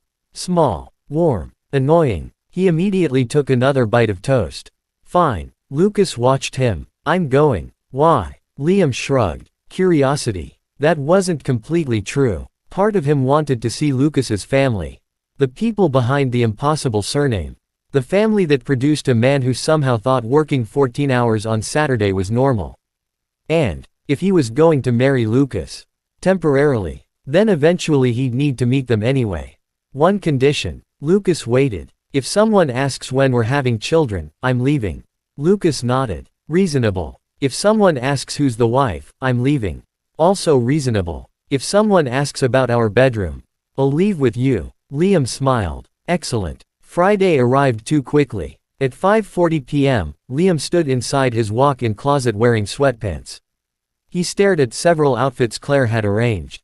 Suits, jackets, dress shirts, trousers, everything expensive, everything uncomfortable looking. Liam crossed his arms. No. Claire stood behind him. You haven't tried anything. I can see them. Mr. Victor requested formal casual. Those words contradict each other. Claire smiled. Welcome to wealthy families. Liam picked up a blazer. How much is this? You don't want to know. He immediately put it down. Correct. Lucas appeared at the doorway. He wore dark trousers and a black button-down shirt. No tie. Liam looked at him, then at Claire. He gets to dress like that. Claire looked at Liam. You can too. Liam blinked. Oh. He grabbed a plain cream shirt. Then why are these here? Options. Terrifying options. 20 minutes later, Liam emerged wearing black trousers and the cream shirt. Sleeves folded. No tie. Simple. Comfortable. Lucas looked up from his phone. Then stopped. Liam noticed. What? Nothing. Again. You look good. Silence. Liam blinked. Lucas blinked too. Claire suddenly became extremely interested in organizing cufflinks. Liam cleared his throat. Thanks. He looked at Lucas. You too. Another silence. Claire turned away. Liam narrowed his eyes. Are you laughing? No. You are. I would never. The Laurent family estate looked different on Friday night. Cars lined the driveway. Lights glowed from every window. People moved inside. Liam stared from the car. Can we go home? Lucas looked at him. Yes. Liam paused. You're supposed to encourage me. You asked a question. You're terrible at this. I've been told. Liam exhaled, then opened the door. Fine. Lucas got out beside him. They walked toward the entrance. Halfway there, Lucas stopped. Liam looked at him. What? Lucas held out his hand. Liam stared. For the cameras. There aren't any. Then why? Lucas paused. Family. Liam understood. Public appearance. Family appearance. Same category. Probably. He looked at Lucas's hand. Then placed his own in it. Contract. Of course. Lucas's fingers closed gently around his. Liam's engagement ring pressed against Lucas's. Matching metal. Warm hands. Liam looked ahead. Absolutely normal. Completely contractual. His heart needed to stop being dramatic.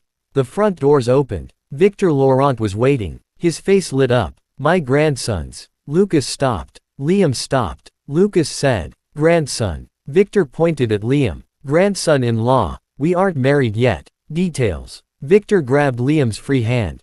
Welcome. Hello, grandfather. Silence. Liam froze. Why had he said that? Victor froze too. His eyes widened. Then, oh. Liam immediately regretted everything. Victor looked emotional. Oh, this is wonderful. Wait, you called me grandfather. It slipped. Say it again. No. Liam, no. Victor turned toward Lucas. Did you hear him? Unfortunately. He called me grandfather. People inside turned. Liam covered his face. I want to go home. Lucas's shoulders shook. Liam looked at him. Are you laughing? No. You're smiling. Victor grabbed both of them. Come. Everyone is waiting. That was exactly what Liam feared. 23 people turned toward him. At once. Liam stopped. Lucas nearly walked into him. Oh no. Victor proudly announced. Everyone, this is Liam. Silence. Then, chaos. An older woman approached first. She looked elegant, sharp, beautiful despite being in her 60s. Lucas leaned closer. My aunt, Helena. Helena Laurent inspected Liam. Liam resisted the urge to hide behind Lucas. Then she smiled. So you're the one. Liam frowned. The one what? Who convinced Lucas to take a Saturday off? Liam slowly turned toward Lucas. You told them. I didn't. Victor raised his hand proudly. I did. How did you know? I have sources. Lucas muttered. Claire. Across the room, Claire suddenly looked away. Traitor. Helena took Liam's hands. Thank you. My nephew has been boring since birth. Lucas sighed. Aunt. What? It's true. Liam looked delighted. I like you. Helena smiled. I like you too. Lucas looked between them. This is concerning. The introductions continued. Lucas's uncle Adrian. His wife Camille. 3 cousins. Another aunt. 2 distant relatives Liam immediately forgot. Several younger cousins. And a 12-year-old girl named Sophie. Sophie stared at Liam. Liam stared back. She whispered. Are you really Uncle Lucas's boyfriend? The room went quiet. Lucas closed his eyes. Liam crouched slightly. Fiancé. Sophie gasped. So you're getting married. Apparently. Do you love him? Liam froze. Everyone froze. Victor leaned forward. Lucas immediately said. Sophie. What? It's a normal question. Liam looked at Lucas. Lucas looked at Liam. Contract. Practical arrangement. No romance. Liam smiled at Sophie. We're still figuring each other out. Lucas glanced at him. Sophie thought about that. Then nodded. Okay. Liam stood. Victor looked disappointed. He'd clearly wanted a confession. Not happening. Absolutely not. Dinner began. Liam was seated beside Lucas. Victor sat across from them. Terrible placement. Liam knew immediately. For the first 15 minutes, everything was normal. Food. Business. Family gossip. Then Adrian asked. So, Liam. Liam looked up. Yes. What do you do? I work in marketing. Adrian blinked. You still work. Liam slowly lowered his fork. Lucas noticed. Yes. But you're marrying Lucas. Yes. Adrian seemed confused. You don't need to work. Liam smiled. I know. Then why? Because I want to. Simple. Adrian opened his mouth. Lucas spoke before him. Liam's career isn't changing after the marriage. The table became quieter. Liam looked at Lucas. Adrian nodded. I see. Then Camille smiled. Good. Liam relaxed. One potential disaster avoided. Then another relative asked. Will you join Laurent Group eventually? No. Immediate. Lucas nearly smiled. Liam continued eating. No interest. None. Not even a board position. No. Shares. No. Executive role. No. The relative looked genuinely baffled. Liam pointed at his plate. I would like another potato, though. Helena burst out laughing. Lucas passed him the potatoes. Thank you. You're welcome. Victor watched them, far too happily. Halfway through dinner, it happened. An older cousin leaned forward. So, Liam recognized the tone. Danger. Who is the wife? Silence. Lucas put down his fork. Liam slowly turned. The cousin immediately realized he'd made a mistake. Liam smiled. Neither. The cousin blinked. I just meant. I know. Liam remained calm. There isn't a wife. We're two men. Lucas looked at him. Liam continued. We'll figure out responsibilities like adults. No anger. No embarrassment. Just fact. The cousin nodded awkwardly. Of course. Lucas added. And if anyone asks Liam that again, they can explain it to me. The table went very quiet. Liam looked at Lucas. Lucas calmly picked up his fork. Victor smiled into his wineglass. Under the table, Liam nudged Lucas's shoe. Lucas glanced at him. Liam mouthed, "Thanks." Lucas gave a small nod. Then Helena asked, "Where's Liann?" Liam's expression changed. Lucas noticed immediately. "She's safe," Liam answered. "Have you spoken recently?" "Good." Helena nodded. "I'm glad." Liam looked surprised. No judgment. No anger. Helena continued. "I imagine she had her reasons." "She did." Victor became quieter. "I owe that girl an apology." Liam looked at him. Victor sighed. "I was so focused on Lucas getting married that I didn't consider whether she wanted it." Lucas leaned back. "That's what I've been telling you." Victor waved him away. "You complain about everything. I specifically complained about the marriage. Details." Liam smiled faintly. Then Victor looked at him. "And I don't want you thinking you owe us anything either." The table quieted. Liam swallowed. Victor continued. "If you marry my grandson, marry him because you choose to. Not because of our companies. Not because your sister left. Not because your father asked." Liam looked at Lucas. Lucas was already looking at him. "I know." Liam smiled. "I already told everyone. I'm doing this my way." Victor smiled. "Good. Then. But I still want grandchildren." Liam nearly dropped his fork. And there it is. The entire table erupted in laughter. Lucas rubbed his forehead. "Grandfather. What? We discussed this." "I didn't say immediately." Liam stood. "I specifically said I'd leave if someone asked that." Victor panicked. "I wasn't asking." "You absolutely were. I was expressing hope." "Good night." Victor grabbed his sleeve. "Wait." Liam laughed. "I'm joking." Victor released him. Then frowned. "You've become cruel. Your fault." Lucas whispered. "He's learning from you." "Good." After dinner, the family moved into the garden. Liam expected another formal gathering. Instead, someone brought cards. The younger cousins started playing. Victor argued with Helena about cheating. Adrian opened an expensive bottle of wine. Sophie dragged Liam toward a table. "Play with us." Liam looked toward Lucas. "Save me." Lucas calmly took a drink. "No, traitor." Sophie pulled Liam away. 20 minutes later, Liam was winning. "Uno." The children screamed. "No." Liam slammed down his card. "Victory." Sophie pointed accusingly. "You cheated. Prove it." "Uncle Lucas." Lucas looked over. Sophie shouted. "Your fiancé is cheating." Lucas calmly replied. "That sounds like Liam." Liam gasped. "Whose side are you on?"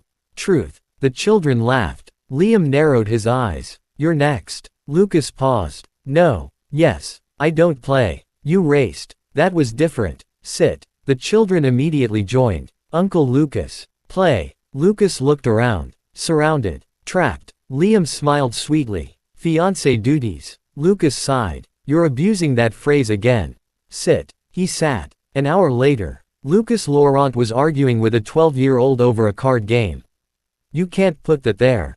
"Yes, I can." "No. Uncle Lucas, that's the rule. That makes no logical sense.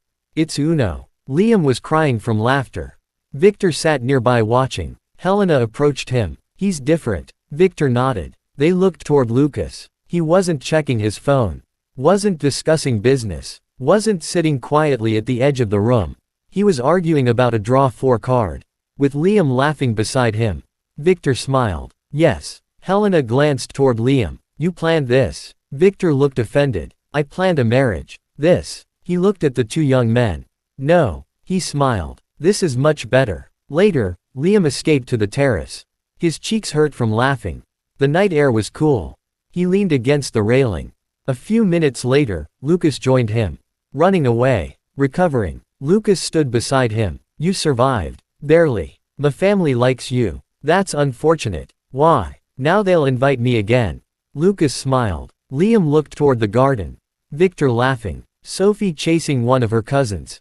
Helena arguing about cards. It didn't look like the terrifying wealthy dynasty Liam had imagined.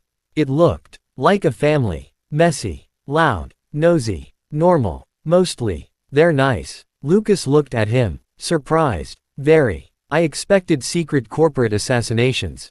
We usually schedule those for Christmas.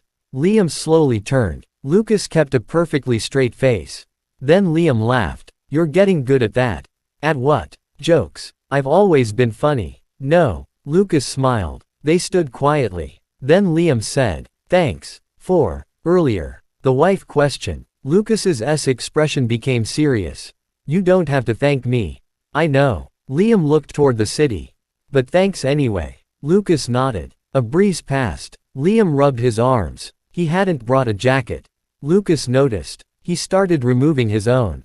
Liam immediately said, no. Lucas paused. I'm fine. You're cold. I'll survive. Lucas held out the jacket. Liam stared. That's cliché. What? Giving me your jacket. I'm trying to stop you from complaining about being cold. I wasn't complaining. You were rubbing your arms. Observation isn't complaining. Lucas sighed. Liam took the jacket. Fine. He put it on. Too large. Warm. It smelled faintly like Lucas's cologne. Liam immediately stopped thinking about that. Thanks. You're welcome. They stood beside each other. Then Liam's phone buzzed. Daniel. Of course. Daniel. How's dinner with the in-laws? Liam typed. Liam. Survived. Daniel. Did they ask about babies? Liam stared. Liam. How did you know? Daniel. They always ask. Liam locked the phone. Idiot. Lucas glanced at him. Daniel. Obviously. When they finally left, Victor hugged Liam. An actual hug. Liam stiffened. Then hugged him back. Victor whispered. Thank you. Liam frowned. For what? Victor looked toward Lucas. Lucas was saying goodbye to Helena. For making him come back. Liam didn't understand. Come back from where? Victor smiled sadly. Work. Liam looked toward Lucas again. For years, Lucas had apparently been present. Without really being present. Family dinners. Events. Holidays. Always thinking about something else. Always leaving early. Always working. Liam remembered their ice cream conversation. I forgot this existed. Doing something without a reason. Liam looked at Victor. I didn't do anything. Victor smiled. Exactly. In the car, Liam leaned back.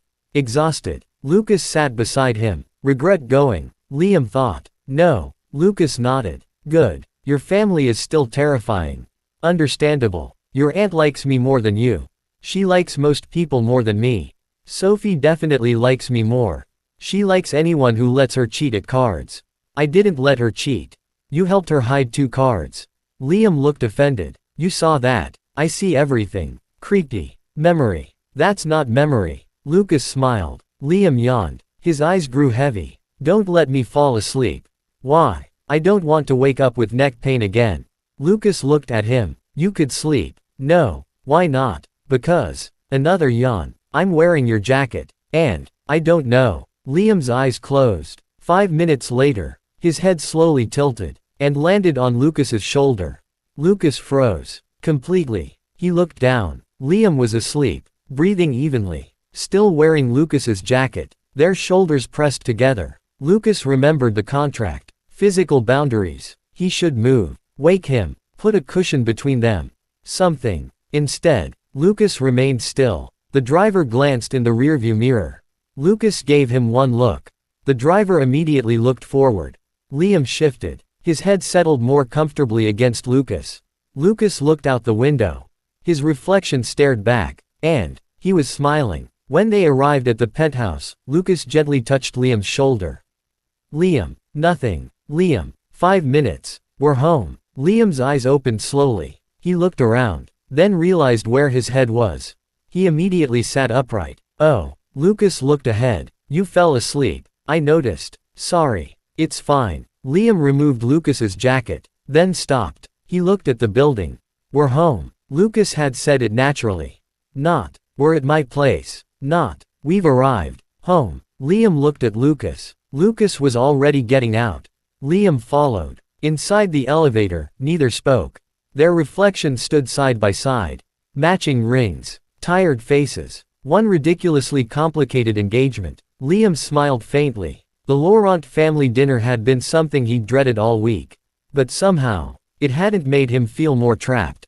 It made this strange arrangement feel a little more real. Not the marriage. Not yet. Something else. Belonging, maybe. And that thought frightened Liam far more than 23 Laurents ever could. Because living however he wanted was easy. Keeping his freedom was easy. But somewhere between shared noodles, ridiculous card games, borrowed jackets, and falling asleep on Lucas's shoulder, Liam was beginning to wonder whether freedom and belonging had to be opposites at all. Chapter 10, The Runaway Twin Calls. Sunday morning was supposed to be peaceful. Liam Reyes had planned it carefully. Wake up late, eat something unhealthy, play games, ignore every responsibility until Monday. A perfect Sunday. Instead, at exactly 9:17 in the morning, his phone rang. Liam groaned beneath the blanket. No. The phone continued vibrating. He reached blindly toward the nightstand. Missed. Nearly knocked over a glass of water. Found the phone. And prepared to reject the call. Then he saw the name. Liann. Liam became completely awake. He sat up so quickly the blanket fell onto the floor. The phone continued ringing. For several seconds, he simply stared.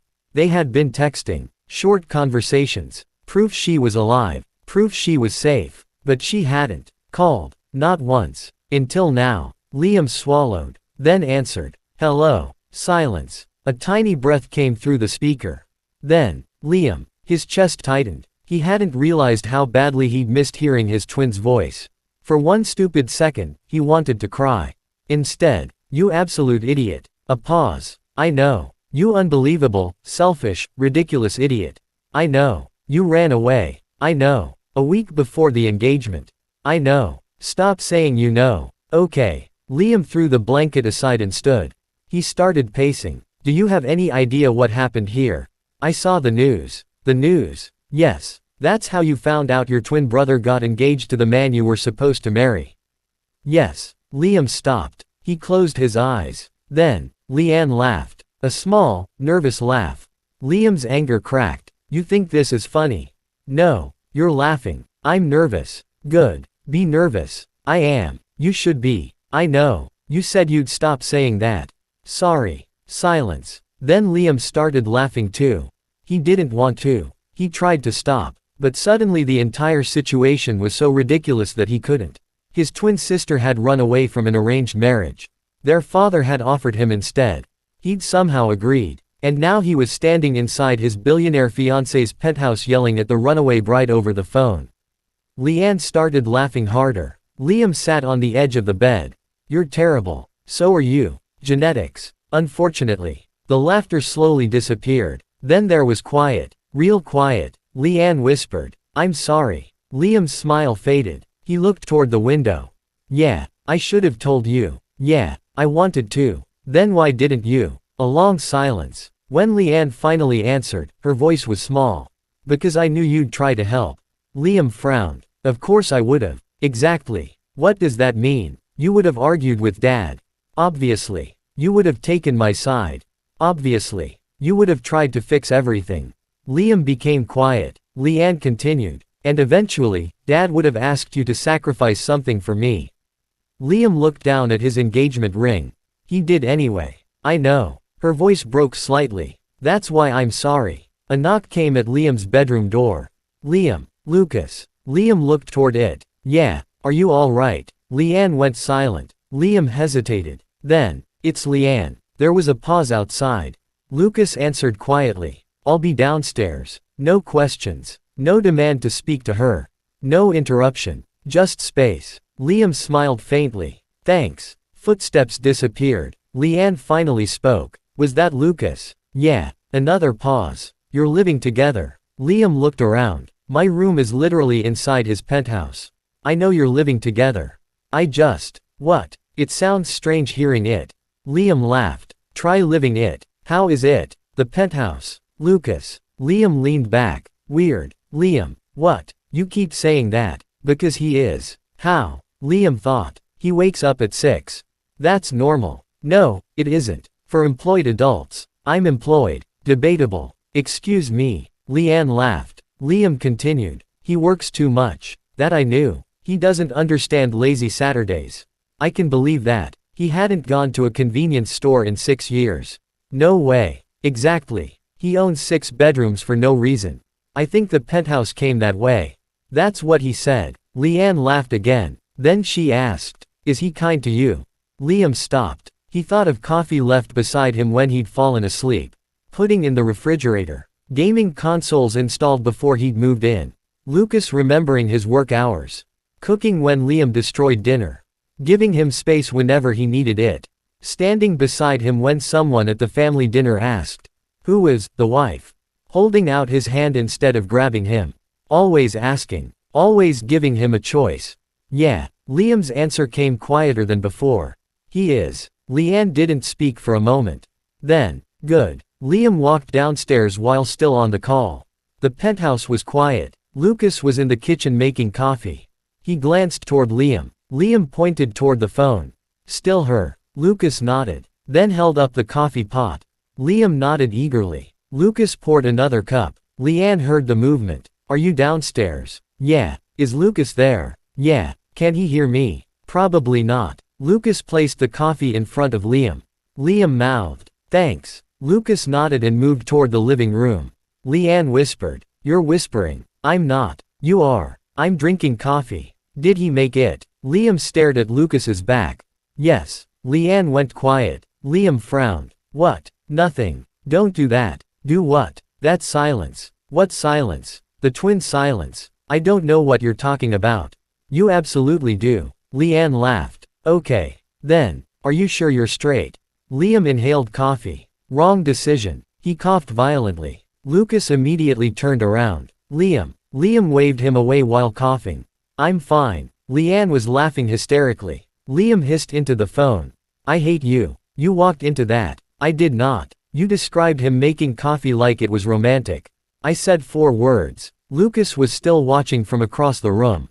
Liam turned away. Stop. Liann finally stopped laughing. I'm serious. So am I. I like women. I know. I've always liked women. I know. I am not attracted to Lucas.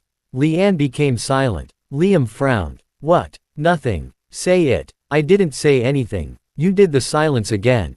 Liam. What? You never used to care whether people thought you liked a guy. He froze. That was annoyingly true. Liann continued. You'd usually just laugh. Because usually I'm not engaged to one. Fair. Thank you. But, no. I didn't even say anything. I know what you're going to say. Do you? Yes. Then I don't need to say it. Good. Liam drank his coffee. Then immediately regretted giving Liann the final word. After a few minutes, Liam became serious again. Where are you? Liann hesitated. Somewhere safe. That's not an answer. I know. Liann. I don't want Dad finding me. I won't tell him. Silence. You promise. Liam's expression hardened. Yes. She exhaled. I'm in Cebu. Liam blinked. Cebu. For now. You're still in the country. Yes. You made everyone think you'd fled overseas.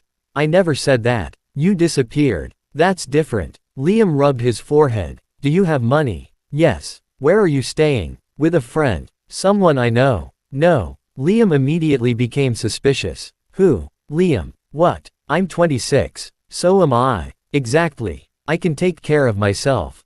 I know. Then stop interrogating me. No. She sighed. Twins. Some things never changed. Are you working? Freelance. Doing what? Design. Liam paused. Liann had studied design before their father convinced her to join Reyes Holdings.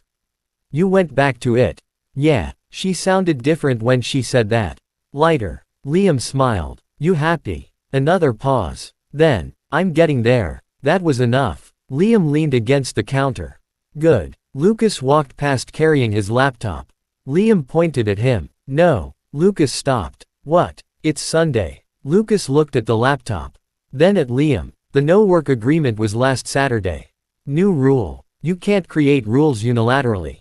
I can try. Lucas stared. Liann whispered. Is that him? Liam nodded automatically. Then remembered she couldn't see him. Yeah. Liann laughed. You sound married. Liam froze. Lucas raised an eyebrow. What did she say? Nothing. Liann laughed harder. Lucas looked suspicious. Liam pointed toward the couch.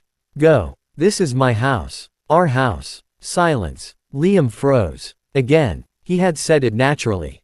Lucas looked at him. Liann went completely quiet on the phone. Liam slowly closed his eyes. Why did he keep doing this?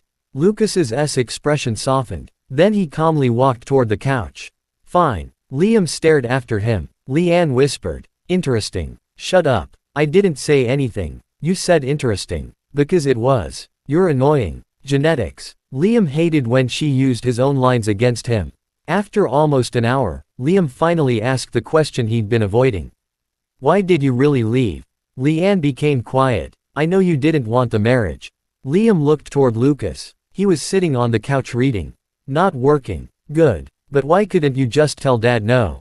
Liann sighed. I did. Liam frowned. What? 3 times. He straightened. Dad said you agreed. Eventually. Why? Because every time I said no, he explained what would happen to the company. Liam's jaw tightened. The contracts. Investors. Employees. Mom. You. Liann's voice became quieter. He never threatened me. That's the worst part. He just kept explaining why saying no would hurt everyone. Liam understood. Roberto didn't have to say, sacrifice yourself. He only had to show Liann everyone who might suffer if she didn't. Liann continued. Eventually I said yes because I felt selfish saying no. Liam looked down. And then, I couldn't breathe. Not literally. But Liam understood. Every dress fitting. Every dinner. Every meeting about the wedding. Everyone kept talking about my future like I wasn't in the room. Her voice trembled. Mrs. Laurent. Lucas's wife. The future mother of his children. Reyes-Laurent partnership. Nobody said Liann. Liam closed his eyes. I'm sorry. Don't. I should have noticed. You were the only person who treated me normally. That's why I didn't tell you. That makes no sense. It did to me. She laughed weakly. You were happy, Liam. You had your apartment, your ridiculous job. Hey, your games. Daniel, your little life. Liam smiled faintly. Little. You know what I mean. I didn't want Dad dragging you into my problem.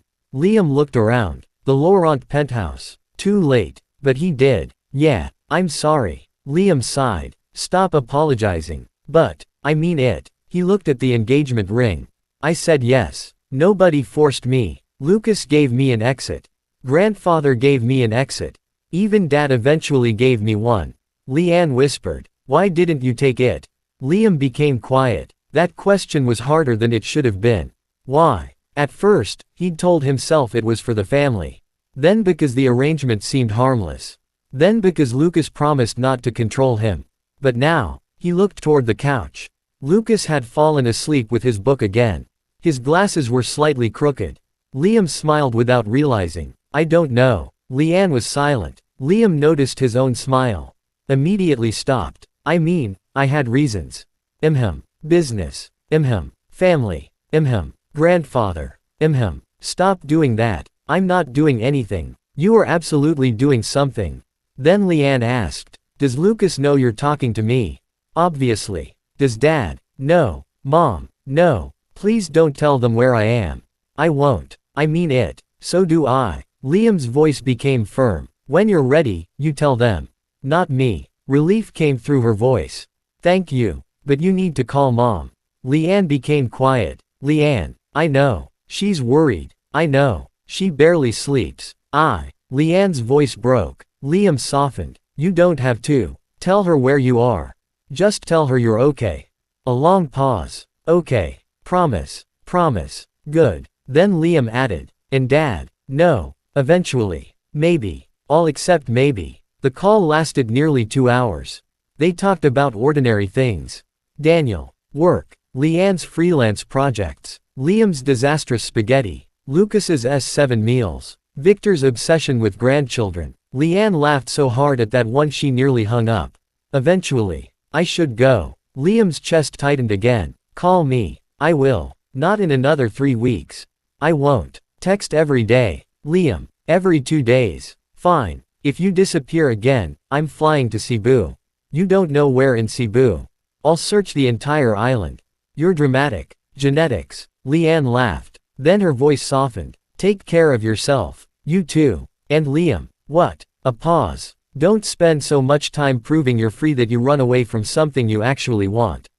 Liam frowned. What does that mean? Nothing. Liann. Bye. Liann. The call ended. Liam stared at his phone. Unbelievable. Everything okay? Liam turned. Lucas was awake. Still on the couch. Book resting beside him. Yeah. Liam walked over. He sat on the opposite end. She's safe. Lucas nodded. Good. She's in Cebu. Lucas paused. You don't have to tell me. I know. But I'm telling you. Lucas looked at him. Liam continued. She doesn't want Dad knowing. I won't tell him. Immediate. No questions. Liam smiled faintly. Thanks. Silence. Then Lucas asked. Does she hate me? Liam blinked. What? Liann. Why would she hate you? I was part of the arrangement she ran from. Liam thought. No, she doesn't. She said the problem wasn't you. Lucas looked down. I know. But knowing that and believing it are different. Liam stared. That was unusually vulnerable for Lucas. He leaned back. She asked if you're treating me well. Lucas looked at him. What did you say? Liam smiled. I said you're terrible. Lucas's expression flattened. Liam laughed. I'm joking. What did you actually say? That you're weird. Liam. And kind. Lucas became still. Liam suddenly felt self-conscious. So, he looked away. Congratulations. Lucas smiled faintly. High praise. Don't get used to it. I won't. Liam looked at the closed laptop on the table. You didn't work. No. Because I told you not to. Partly. Liam grinned. I'm influential. Don't become arrogant. Too late. Lucas shook his head. Then Liam remembered Liann's final words. Don't spend so much time proving you're free that you run away from something you actually want. He frowned. Lucas noticed. What? Nothing. That's my line. You don't own it. I apparently own very little in this house anymore. Our house. The words came out again.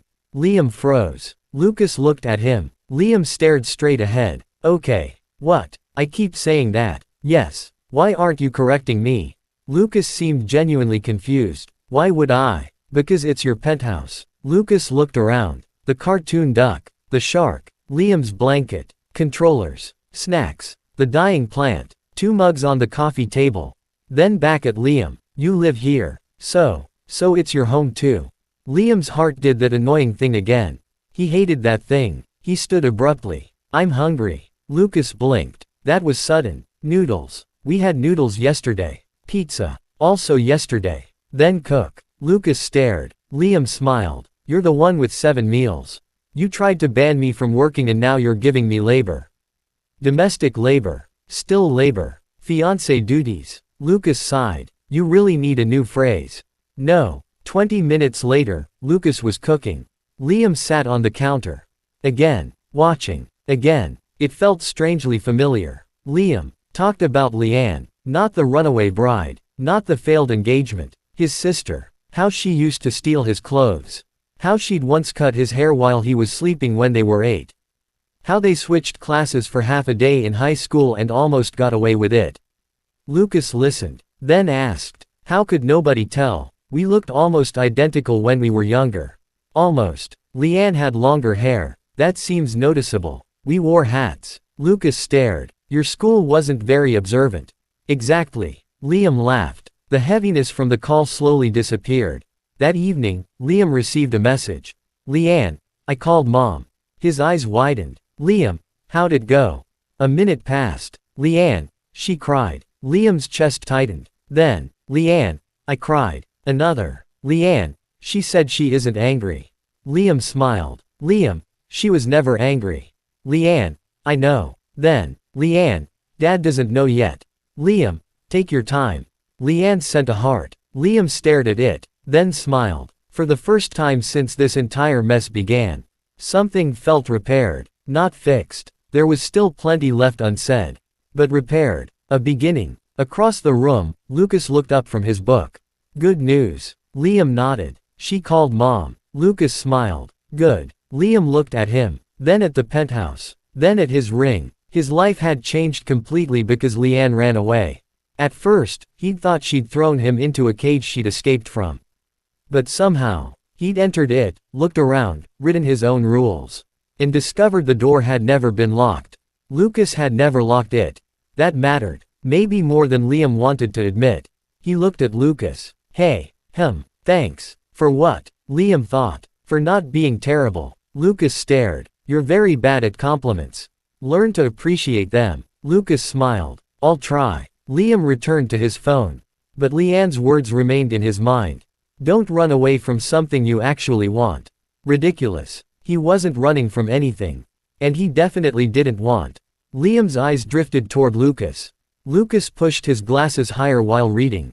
Liam stared, then immediately looked away. No, absolutely not. He was straight. This was an arrangement. A convenient marriage. A temporary solution. Nothing more. Probably. His phone buzzed. Liann, one more thing. Liam frowned. Liam, what? Her reply appeared. Liann, Lucas is handsome, isn't he?